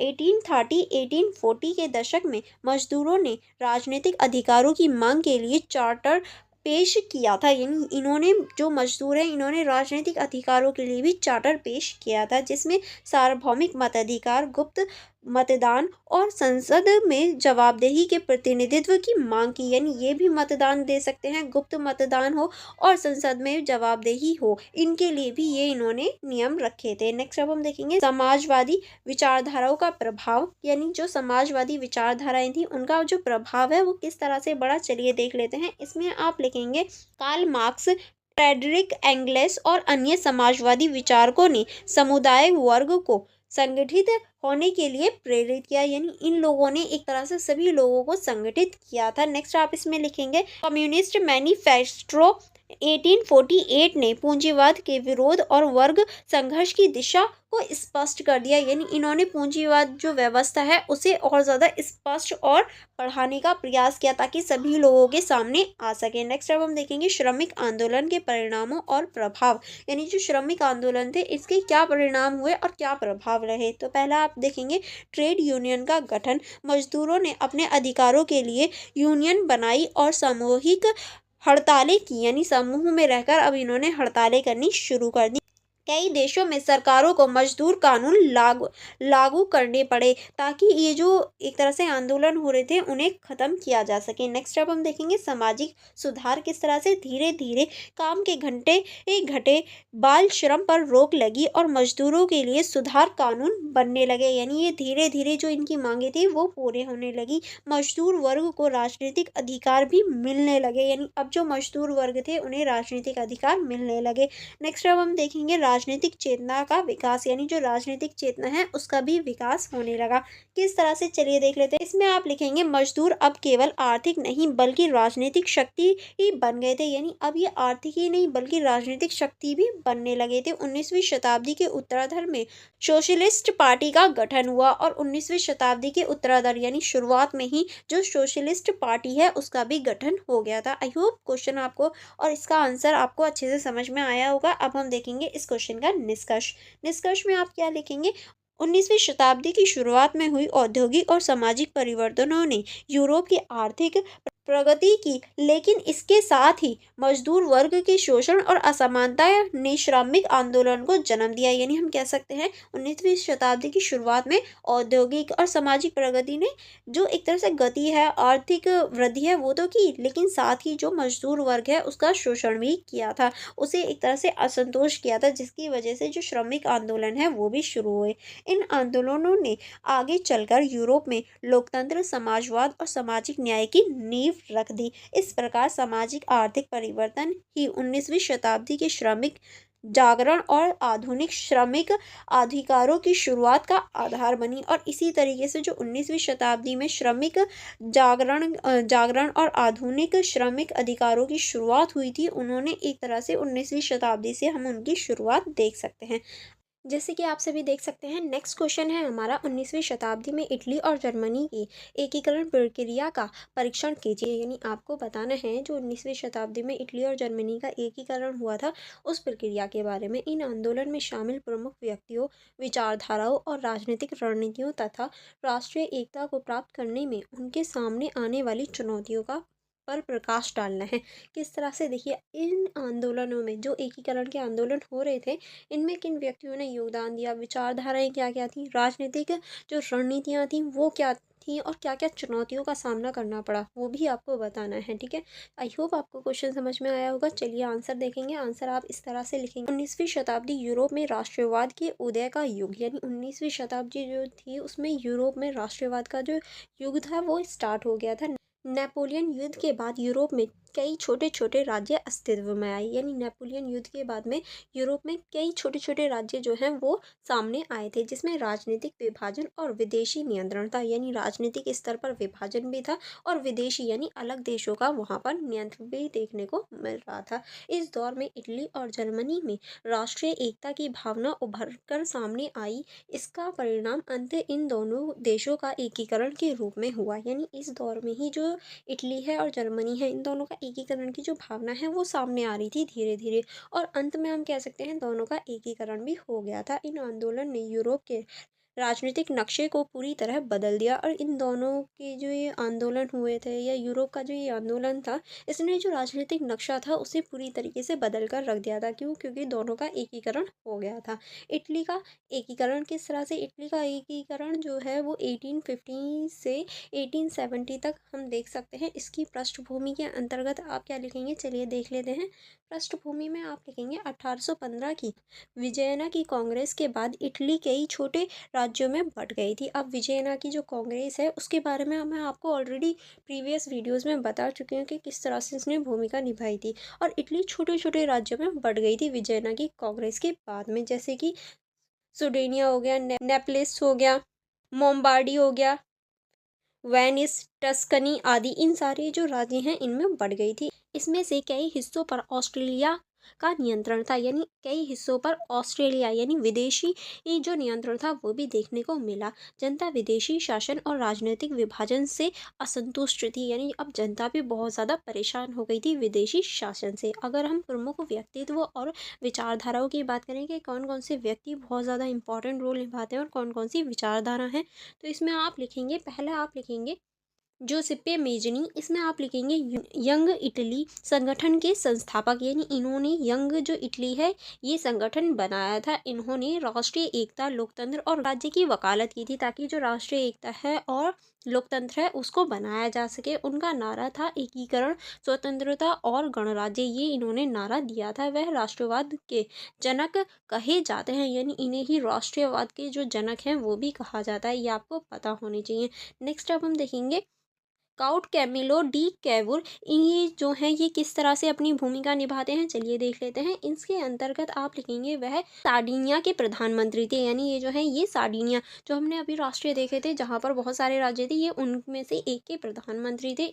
इन्होंने एकीकरण को राजनयिक और राजनीतिक रणनीति के माध्यम से आगे बढ़ाया, यानी जो एकीकरण की प्रक्रिया थी उसे राजनयिक और राजनीति के माध्यम से इन्होंने आगे बढ़ाया था। उन्होंने फ्रांस के नेपोलियन तृतीय से संगठन किया और 1859 में ऑस्ट्रेलिया के खिलाफ युद्ध में जीत हासिल की, और इन्होंने ऑस्ट्रेलिया के खिलाफ भी युद्ध किया था ताकि जो एकीकरण है उसे प्राप्त किया जा सके। नेक्स्ट अब हम देखेंगे ज्यूसेप्पे ग्रिवाल्डी, इन्होंने क्या किया, एक प्रसिद्ध सैनिक और क्रांतिकारी नीति, यानी ये जो थे ये एक प्रसिद्ध सैनिक भी थे और क्रांतिकारी इन्होंने नीतियाँ भी बनाई थी। 1860 में उन्होंने अपने रेड शर्ट्स दल के साथ दक्षिण इटली को जीता और राजा विक्टर इमैनुअल द्वितीय को सौंप दिया था। ठीक है, नेक्स्ट अब हम देखेंगे राजा विक्टर इमैनुअल द्वितीय, इन्होंने क्या योगदान दिया, चलिए इनके योगदान की बात करें तो इनमें आप लिखेंगे, इसमें आप लिखेंगे उन्होंने एकता का प्रतीक बनकर इटली को एक राजतंत्र के रूप में संगठित किया, यानी यही एकता का प्रतीक बने थे। 1861 में इन्होंने एकीकृत इटली के राजा घोषित किया गया, यानी इन्हें ही 1860 में एकीकृत इटली का जो राजा है वो घोषित कर दिया गया था। नेक्स्ट अब हम देखेंगे एकीकरण की प्रमुख घटनाएं, यानी जो एकीकरण हुआ था इसमें कौन कौन सी प्रमुख घटनाएं थी, तो पहली आप लिखेंगे 1859 की सुडेनिया और फ्रांस ने मिलकर ऑस्ट्रेलिया को हराया, उत्तर इटली के हिस्से मुक्त हो गए, यानी फ्रांस को हराकर जो उत्तर इटली है उसे एक तरह से मुक्त कर दिया गया था, उसे स्वतंत्र कर दिया गया था। नेक्स्ट आप लिखेंगे 1860 गैरीवाल्डी ने दक्षिण इटली को जीत लिया, और यहाँ पर दक्षिण इटली को भी जीत लिया गया था। 1861 इटली का एकीकरण हुआ और विस्टर इमैनुअल राजा बने, यानी इटली का एकीकरण होकर विस्टर इमैनुअल को राजा बना दिया गया। 1866 ऑस्ट्रो-प्रेशियन युद्ध के बाद वेनियस इटली में मिल गया था। ठीक है, नेक्स्ट अब हम देखेंगे 87 फ्रांस की हार के बाद रोम इटली की राजधानी बन गई थी, यानी फ्रांस को हराकर जो रोम है वो इटली की राजधानी बन गई थी। अगर प्रमुख चुनौतियों की बात करें, क्योंकि हमसे चुनौतियों के बारे में भी पूछा गया है क्वेश्चन में, तो इसकी जो प्रमुख चुनौतियां हैं वो आप लिखेंगे क्षेत्रीय भाषाओं और संस्कृतियों में विभाजन, यानी जो क्षेत्रीय भाषा है संस्कृति हैं उनमें विभाजन देखने को मिलता है। नेक्स्ट आप इसमें लिखेंगे ऑस्ट्रेलिया का विरोधी और विदेशी दखल, यानी ऑस्ट्रेलिया जो है वो विरोध में और विदेशी दखल भी बढ़ने लगा था। दक्षिण और उत्तरी इटली के आर्थिक असंतुलन, यानी दक्षिण और उत्तरी जो इटली है उसमें आर्थिक जो असंतुलन है वो बढ़ने लगा था। उदारवादी और रूढ़िवादी ताकतों के बीच संघर्ष, यानी जो उदारवादी और जो रूढ़िवादी ताकतें थी, यानी उदारवाद और रूढ़िवाद के बीच में इस टाइम पे संघर्ष बहुत ज़्यादा बढ़ गया था, क्योंकि कुछ लोग उदारवाद को समर्थन कर रहे थे और कुछ लोग रूढ़िवाद को समर्थन कर रहे थे। नेक्स्ट अब हम देखेंगे जर्मनी का एकीकरण। अभी हमने इटली का एकीकरण देखा, अब हम देखेंगे जर्मनी का एकीकरण जो कि हुआ था 1815 से 1871 तक। किस तरह से जो जर्मनी है उसका एकीकरण हुआ, तो इसमें हम देखेंगे पृष्ठभूमि। इसमें आप लिखेंगे 1815 की वियना कांग्रेस के बाद जर्मनी लगभग 39 छोटे छोटे राज्यों में विभाजित हो गई थी। ये हमने प्रीवियस वीडियोस में भी देखा है। इन सबका गठन जर्मनी परिषद के नाम से हुआ, जिसमें ऑस्ट्रेलिया का प्रभाव प्रमुख था, यानी यहाँ पर ये जो 39 छोटे छोटे राज्यों में बटे थे। इसे जर्मनी परिषद के नाम से जाना गया और ऑस्ट्रेलिया सबसे प्रमुख था। प्रशा सबसे सशक्त राज्य बनकर उभरा और जो प्रशा था वो सबसे जो सशक्त राज्य है वो बन गया था आगे चलकर। ठीक है, अब हम देखेंगे प्रमुख व्यक्तित्व और विचारधाराएं, यानी यहाँ कौन कौन से प्रमुख व्यक्ति थे और विचारधाराएं थी। तो इसमें आप लिखेंगे ऑटो वन विस्मार्क। किस तरह से, इसमें आप लिखेंगे प्रशा के प्रधानमंत्री और आयरन चांसलर कहलाए थे इन्हें। उन्होंने कहा लौह और रक्त से ही एकता संभव है, यानी लौह और जो रक्त है उसी से हम एकता बना सकते हैं। उन्होंने युद्ध और कूटनीति दोनों का उपयोग करके जर्मनी को एकीकृत किया, यानी इन्होंने कूटनीति का भी प्रयोग किया और युद्ध का भी प्रयोग किया ताकि एकीकरण को बढ़ाया जा सके। नेक्स्ट अब हम देखते राजा विलियम प्रथम। किस तरह से इन्होंने क्या योगदान दिया। इन्होंने विस्मार्क को पूरा समर्थन दिया और बाद में एकीकृत जर्मनी के प्रथम सम्राट बन गए, यानी ये आगे चल के जो एकीकृत जर्मनी थी उसके सम्राट बने थे। नेक्स्ट अब हम देखेंगे राष्ट्रवाद की विचारधारा। किस तरह से अब राष्ट्रवाद की जो विचारधारा थी वो भी बढ़ने लगी, यानी जो राष्ट्रवाद की विचारधारा थी वो भी बढ़ने लगी थी। किस तरह से जर्मनी जनता में साझा भाषा, संस्कृति और इतिहास के कारण राष्ट्रवाद की भावना तेज हो गई, यानी अब जो जर्मनी जनता थी और साझा भाषा थी, संस्कृति थी, इतिहास था, उसकी वजह से जो राष्ट्रवाद की भावना थी वो और ज़्यादा तेज हो गई। नेक्स्ट आप इसमें लिखेंगे जोल वेरियन नामक आर्थिक संघ ने आर्थिक एकता स्थापित की, यानी ये जो संघ था इन्होंने जो आर्थिक एकता है उसे स्थापित करने की बात की। अब हम देखेंगे एकीकरण की प्रमुख घटनाएं, यानी जो एकीकरण हो रहा था इसकी क्या क्या प्रमुख घटनाएं हुई, क्यों ये एकीकरण को अपनाया गया। तो इसमें आप लिखेंगे 1864 डेनमार्क युद्ध। किस तरह से 1864 में डेनमार्क युद्ध हुआ। प्रशा प्रशा और ऑस्ट्रेलिया ने मिलकर डेनमार्क को हराया और दो प्रदेश स्लेवियन व हेल्स्टीन पर अधिकार पाया, यानी इन्होंने ये जो डेनविया है उसको हराकर इन दोनों पर अधिकार कर लिया था। नेक्स्ट हम देखेंगे 1866 ऑस्ट्रो प्रिशियन युद्ध। किस तरह से ये युद्ध हुआ, चलिए इसको देख लेते हैं। इसके अंतर्गत आप लिखेंगे प्रशा ने ऑस्ट्रेलिया को हराया और उत्तरी जर्मनी राज्यों को अपने अधीन कर लिया था। ठीक है, चलिए नेक्स्ट देखेंगे 1870 और 71 फ्रैंको प्रुशियन युद्ध। किस तरह से जो फ्रैंको प्रुशियन युद्ध हुआ था, चलिए इसको देख लेते हैं। इसके अंतर्गत आप लिखेंगे फ्रांस की हार के बाद दक्षिण जर्मनी राज्य की प्रशा के साथ मिल गया। 1870 में वर्साई में जर्मनी साम्राज्य की घोषणा हुई और विलियम प्रथम सम्राट बन गए, यानी इसके बाद में जो विलियम थे वो प्रथम सम्राट बन गए थे। ठीक है, अगर प्रमुख जो चुनौतियां थी वो कौन कौन सी थी, अगर प्रमुख चुनौतियों की बात करें तो इसमें आप लिखेंगे ऑस्ट्रेलिया का विद्रोह और यूरोपीय शक्तियों की ईर्ष्या जो है वो एक तरह से चुनौती थी, जो के बीच राजनीतिक और आर्थिक मतभेद हो गया था। उदारवाद और राजतंत्र के बीच टकराव हो गया था। जर्मन राष्ट्रवाद के प्रति भय और प्रतिरोध बढ़ गया था। ठीक है, चलिए आई होप आपको ये क्वेश्चन समझ में आया होगा। अब हम देखेंगे इस क्वेश्चन का निष्कर्ष में आप लिखेंगे 19वीं शताब्दी में इटली और जर्मनी का एकीकरण यूरोप में राष्ट्रवाद और आधुनिक राज्य व्यवस्था की बड़ी उपलब्धता थी, यानी हम कह सकते हैं ये राष्ट्रवाद और आधुनिक राज्य की एक बड़ी उपलब्धता के रूप में सामने आया। इटली में यह आंदोलन जनता और क्रांतिकारियों के संघर्ष में सफल हुआ, जबकि जर्मनी में यह राजनीतिक चालों और सैन्य शक्ति से उभरा हुआ था, यानी यहाँ राजनीतिक चाल और सैन्य जो शक्ति थी उसे सबको देखना पड़ा। दोनों ही देशों की एकीकरण ने यूरोप में संतुलन की राजनीति को बदल दिया और आने वाले दशकों में एक नए संघर्ष की नींव रख दी थी। इस सभी ने एक तरह से जो नया संघर्ष था, जो आने वाला संघर्ष था, उसकी नींव रख दी। आई होप आपको ये क्वेश्चन अच्छे से समझ में आ गया होगा। अगर कोई डाउट हो या कोई कन्फ्यूजन हो तो आप मुझसे पूछ लीजिएगा। नेक्स्ट क्वेश्चन है हमारा 1830 और 1848 की फ्रांसीसी क्रांति ने इटली के राजनीतिक परिदृश्य को कैसे प्रभावित किया और क्षेत्रीय विद्रोह को प्रेरित किया, यानी आपको इस क्वेश्चन में 1830 और 1848 की जो फ्रांसीसी क्रांति हुई थी उसके बारे में बताना है कि इटली की जो राजनीतिक परिदृश्य है उसको इसने कैसे प्रभावित किया था और जो क्षेत्रीय विद्रोह है उसको भी बढ़ा दिया था। चलिए देखेंगे परिचय में आप लिखेंगे 19वीं शताब्दी के दौरान फ्रांस यूरोप की क्रांतिकारी राजधानी का केंद्र था, यानी फ्रांस जो था वो यूरोप की क्रांतिकारी जो राजनीति थी उसका केंद्र था। 1830 और 1848 की फ्रांसीसी क्रांति केवल फ्रांस तक सीमित नहीं रही, बल्कि उन्होंने पूरे यूरोप, विशेषकर इटली के राजनीतिक माहौल को गहराई से प्रभावित किया। यानी इन्होंने पूरे यूरोप को तो प्रभावित किया, लेकिन सबसे ज़्यादा इटली को प्रभावित किया था। इन क्रांतियों ने इटली में इस स्वतंत्रता, एकता और राष्ट्रीय उत्थान की भावना को प्रबल किया। यानी इन्होंने इनकी जो भावनाएं थी उन्हें बढ़ा दिया था और कई क्षेत्रीय विद्रोह को जन्म दिया, और कई जो क्षेत्रीय विद्रोह थे उन्हें भी जन्म दे दिया। 1830 की फ्रांसीसी क्रांति का प्रभाव, यानी क्या प्रभाव रहा, तो पहले आप लिखेंगे जुलाई क्रांति की प्रेरणा। किस तरह से जो जुलाई क्रांति है उसकी प्रेरणा मिली, इसी से 1830 में फ्रांस में चार्ल्स 10वें की निरंकुश नीतियों के खिलाफ जनता के विद्रोह किया और लुई फिलिप्स को नागरिक राजा के रूप में सत्ता दे दी थी। यानी इन्होंने चार्ल्स द्वितीय को हटाकर जो लुई फिलिप्स था उसे नागरिक राजा के रूप में सत्ता दी थी। ये बात आपको पता होगा क्योंकि ये बात हम लोग पढ़ चुके हैं। इस क्रांति ने यह संदेश दिया कि जनता संगठित होकर निरंकुश शासन को हटा सकती है। यानी अगर जनता चाहे तो शासक को हटा सकती है। इटली में विरोध की लहर, किस तरह से जो इटली में विरोध की लहर आई थी वो भी इसका परिणाम था। किस तरह से फ्रांस की क्रांति से प्रेरित होकर इटली में कई क्षेत्रीय जैसे परमा, मोडना और रोमांगना में 1831 में विद्रोह भड़क उठा। यानी इसके बाद फ्रांसीसी क्रांति के बाद भी जो इटली के ये शहर थे इनमें भी एक तरह से विद्रोह बढ़ने लगा। जनता ने विद्रोह शासन के खिलाफ और संवैधानिक सरकार की मांग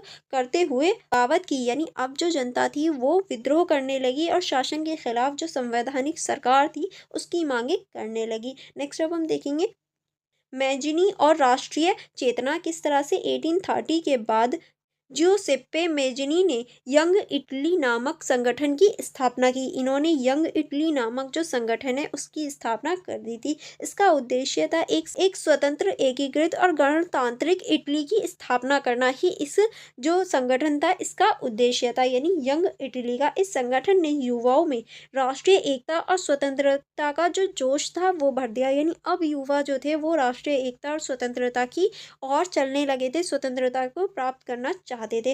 1848 की फ्रांसीसी क्रांति का प्रभाव, यानी जब ये क्रांति हो गई तो इसका क्या प्रभाव रहा, तो इसके प्रभाव में आप लिखेंगे फरवरी 1848 में फ्रांस की क्रांति हुई, ये इसका प्रभाव था। पहला इसमें आप लिखेंगे फ्रांस में लुई फिलिप्स के शासन के खिलाफ असंतोष से द्वितीय गणराज्य की स्थापना हुई। यानी देखिए अब जो लोग थे वो लुई फिलिप्स से भी परेशान हो गए थे, तो उन्होंने द्वितीय गणराज्य की स्थापना कर दी। यानी दोबारा गणराज्य बन गया था स्वतंत्रता को हटा के। इससे पूरे यूरोप में स्वतंत्रता और लोकतंत्र की नई लहर पैदा हो गई, क्योंकि अब द्वितीय गणराज्य आ गया था। तो इसी वजह से अब लोग जो थे वो स्वतंत्रता और लोकतंत्र की नई लहर, या ये कहें नई लहर की ओर चलने लगे थे कि नहीं भैया हमें गणराज्य नहीं चाहिए, हमें तो स्वतंत्रता ही चाहिए। नेक्स्ट अब हम देखेंगे इटली में व्यापक विद्रोह।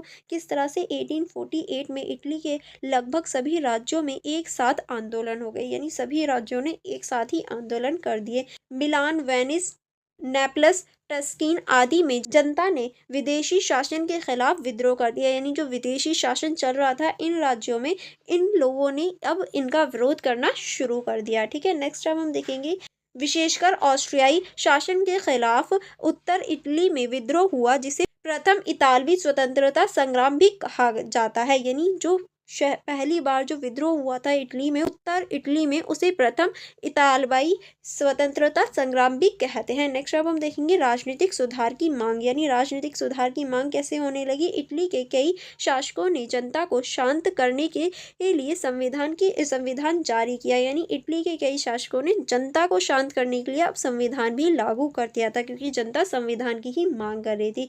जनता अब केवल स्वतंत्रता ही नहीं बल्कि राष्ट्रीय एकता की मांग भी करने लगी थी कि हमें स्वतंत्रता तो चाहिए बल्कि राष्ट्रीय एकता भी चाहिए। अब हम देखेंगे परिणाम और प्रभाव, यानी इसका क्या परिणाम हुआ और क्या प्रभाव हुआ। तो इसमें आप लिखेंगे यद्यपि 1830 और 1848 के विद्रोह तत्काल सफल नहीं हुए, परंतु उन्होंने इटली में राष्ट्रवाद की जड़ें गहरी कर दी। यानी ये एक साथ तो प्रभावी नहीं हुए, पर इटली में जो राष्ट्रवाद था उसकी जड़ें बहुत ज़्यादा गहरी कर दी इन आंदोलनों से। केबर गैरीवाल्डी और विक्टर इमैनुअल द्वितीय जैसे नेताओं को आगे आने का मार्ग मिला था। अतः इन्हीं प्रयासों की नींव पर 1860 में इटली का एकीकरण संभव हो पाया और यही जो प्रयास है उन्होंने इटली को एकीकृत आखिर कर ही दिया था 1861 में। ठीक है, अब हम देखेंगे निष्कर्ष। 1830 और 1848 की फ्रांसीसी क्रांति ने इटली को यह सिखाया कि जनता की एकजुटता से राजनीतिक परिवर्तन संभव है। यानी अगर जनता चाहे तो एकजुट होकर जो राजनीतिक परिवर्तन है वो कर सकती है। इन क्रांतियों ने इटली के विभाजित राज्यों को राष्ट्रीय एकता और स्वतंत्रता की दिशा में प्रेरित किया, जिससे आगे चलकर इटली का एकीकरण एक ऐतिहासिक वास्तविकता बन गया था, क्योंकि आगे चल के जो इटली है उसका एकीकरण हो जाता है। ठीक है, अब नेक्स्ट क्वेश्चन है हमारा, 19वीं सदी में जर्मनी के एकीकरण के प्रमुख कारण क्या थे। यानी 19वीं सदी में जो जर्मनी का एकीकरण हुआ था इसके क्या प्रमुख कारण थे। परिचय से देखेंगे। परिचय में आप लिखेंगे 19वीं सदी यूरोप में राष्ट्रवाद और एकीकरण आंदोलन का युग रहा था। फ्रांस में क्रांति और नेपोलियन युद्ध के बाद जर्मनी लगभग 39 छोटे छोटे राज्यों में विभाजित हो गया था, जिन्हें जर्मन परिसंघ कहा जाता था। यानी इन 39 राज्यों को जर्मन परिसंघ के नाम से जाना जाता था। इन राज्यों के बीच राजनीतिक, आर्थिक और सांस्कृतिक एकता की भावना धीरे धीरे विकसित हुई, जिसके अंत 1871 में जर्मनी का एकीकरण संभव हो पाया और लास्ट में 1871 में जाकर जर्मनी का दोबारा से एकीकरण हो पाया था। अब हम देखेंगे राष्ट्रीय भावना और सांस्कृतिक एकता किस तरह से जर्मन जनता के बीच साझी भाषा, सांस्कृतिक परंपरा और इतिहास की भावना थी। नेपोलियन युद्ध के दौरान विदेशी शासनों ने राष्ट्रीय चेतना को और प्रबल कर दिया था।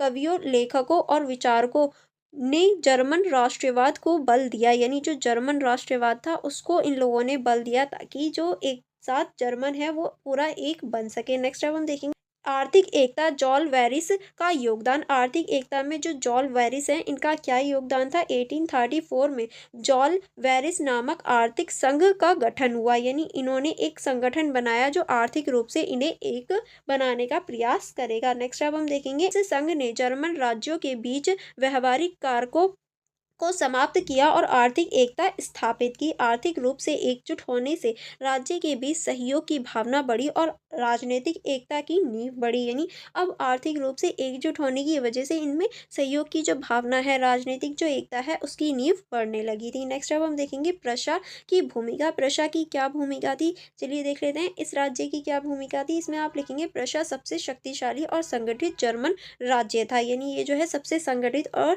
एक तरह से शक्तिशाली राज्यों में से एक था जर्मन का, जिसके पास मौजूद सेना, आधुनिक प्रशासन और औद्योगिक विकास था। प्रशा ने ही आगे चलकर जर्मन की एकीकरण का नेतृत्व किया और आगे चल के प्रशा ही जर्मन को एकीकरण करने का जो नेतृत्व है वो निभाता है। नेक्स्ट अब हम देखेंगे बिस्मार्क की नीतियां। बिस्मार्क की किस तरह से नीतियां हैं जो इसे एकीकृत करती हैं, इसमें लिखेंगे रशिया के प्रधानमंत्री ऑटो वॉन बिस्मान को जर्मन एकीकरण का निर्माता कहा जाता है, क्योंकि देखिए जो प्रशा है इसके जो प्रधानमंत्री हैं वो भी एकीकरण में बहुत महत्वपूर्ण भूमिका निभाते हैं। इन्होंने कहा लोह और रक्त से ही एकता संभव है। यानी लोह और रक्त से ही हम एक बन सकते हैं। बिस्मार्क के 3 महत्वपूर्ण युद्धों द्वारा एकीकरण पूरा हुआ। वो कौन कौन से युद्ध हैं, तो पहला आप लिखेंगे डेनमार्क युद्ध जो कि 1864 में किया था इन्होंने। स्लेशवंग और हेलस्टीन पर अधिकार इन्होंने कर लिया था अपना। नेक्स्ट आप इसमें लिखेंगे ऑटो प्रुशियन युद्ध जो कि 1866 में हुआ था। ऑस्ट्रेलिया की हार के बाद उत्तर जर्मनी राज्यों का एकीकरण इन्होंने किया था। नेक्स्ट आप इसमें चलिए देख लेते हैं। नेक्स्ट क्या लिखेंगे, नेक्स्ट आप इसमें लिखेंगे फ्रैंको प्रुशियन युद्ध। ये जो हुआ था ये 1870 से 71 तक हुआ था। फ्रांस की हार के बाद दक्षिण जर्मनी राज्य भी जुड़ गए थे। यानी अब फ्रांस को हराकर जो दक्षिण जर्मनी राज्य थे वो भी इसमें जुड़ गए। अब हम देखेंगे उदारवाद और राष्ट्रवाद की प्रभाव। यानी जो उदारवाद था और जो राष्ट्रवाद था उसका क्या प्रभाव पड़ा। 1848 की क्रांति के बाद जनता ने राष्ट्रीय एकता और संविधान की मांग कर ली। यानी अब जो जनता थी वो भी राष्ट्रीय एकता और संविधान की मांग करने लगी थी। यद्यपि यह आंदोलन सफल रहा पर इसने एकता की इच्छा को मजबूत कर दिया था। बौद्धिक वर्ग जातीय और मध्य वर्ग राष्ट्रवादी भावनाओं से प्रेरित थे, यानी जो बौद्धिक वर्ग थे, पढ़े लिखे लोग थे, विद्यार्थी थे, और जो मध्य वर्ग थे वो सभी जो राष्ट्रवादी भावना है उससे प्रेरित होने लगे थे। अगर हम बाहरी कारणों की बात करें कि बाहरी कौन कौन से कारण थे, तो इसमें आप लिखेंगे नेपोलियन की नीति ने जर्मनी राष्ट्र को एक दूसरे के करीब ला दिया, यानी जो नेपोलियन की नीति थी उसने भी जर्मनी राष्ट्र को एक दूसरे के करीब ला दिया था। यूरोप की अन्य शक्ति जैसे कि ब्रिटेन हो गया, रूस हो गया, ऑस्ट्रेलिया और फ्रांस को कमज़ोर देखना चाहते थे, जिससे बिस्मार्क को कूटनीतिक समर्थन मिल गया था इनकी कमजोरी के कारण ही। ठीक है, अब हम देखेंगे इस क्वेश्चन का निष्कर्ष। निष्कर्ष में आप लिखेंगे जर्मनी का एकीकरण राष्ट्रवाद, आर्थिक सहयोग, प्रशा की शक्ति और विस्मार्क की कूटनीति का परिणाम था, यानी इन सभी का परिणाम ही हुआ जर्मनी का एकीकरण। 1871 में विलियम प्रथम को वर्षा में जर्मनी का सम्राट घोषित किया गया, यानी इन्हें जर्मनी का जो सम्राट है वो घोषित कर दिया गया था 1871 में। इस प्रकार विभाजित जर्मनी एक शक्तिशाली राष्ट्र के रूप में उभर गई, और इसी तरीके से जो हमारी विभाजित जर्मनी थी वो एक शक्तिशाली राष्ट्र के रूप में उभर कर हमारे सामने आई। यह एकीकरण यूरोप की राजनीतिक संतुलन को बदल देने वाली ऐतिहासिक घटना साबित हुई, क्योंकि देखिए इसने पूरे ही जो यूरोप का इतिहास था उसे पूरी तरीके से बदल दिया था। एंड यहाँ आपके फुल बुक के important question with answer cover हो जाते हैं। अगर आपको कोई डाउट या कोई कंफ्यूजन रहती है तो आप मुझसे कमेंट बॉक्स में पूछ सकते हैं। अदरवाइज आप मेरे यूट्यूब चैनल को सब्सक्राइब करके बेल आइकन को प्रेस कर दीजिए, ताकि जो आपका क्वेश्चन पेपर है आप वो वीडियो भी देख पाएँ क्वेश्चन पेपर की।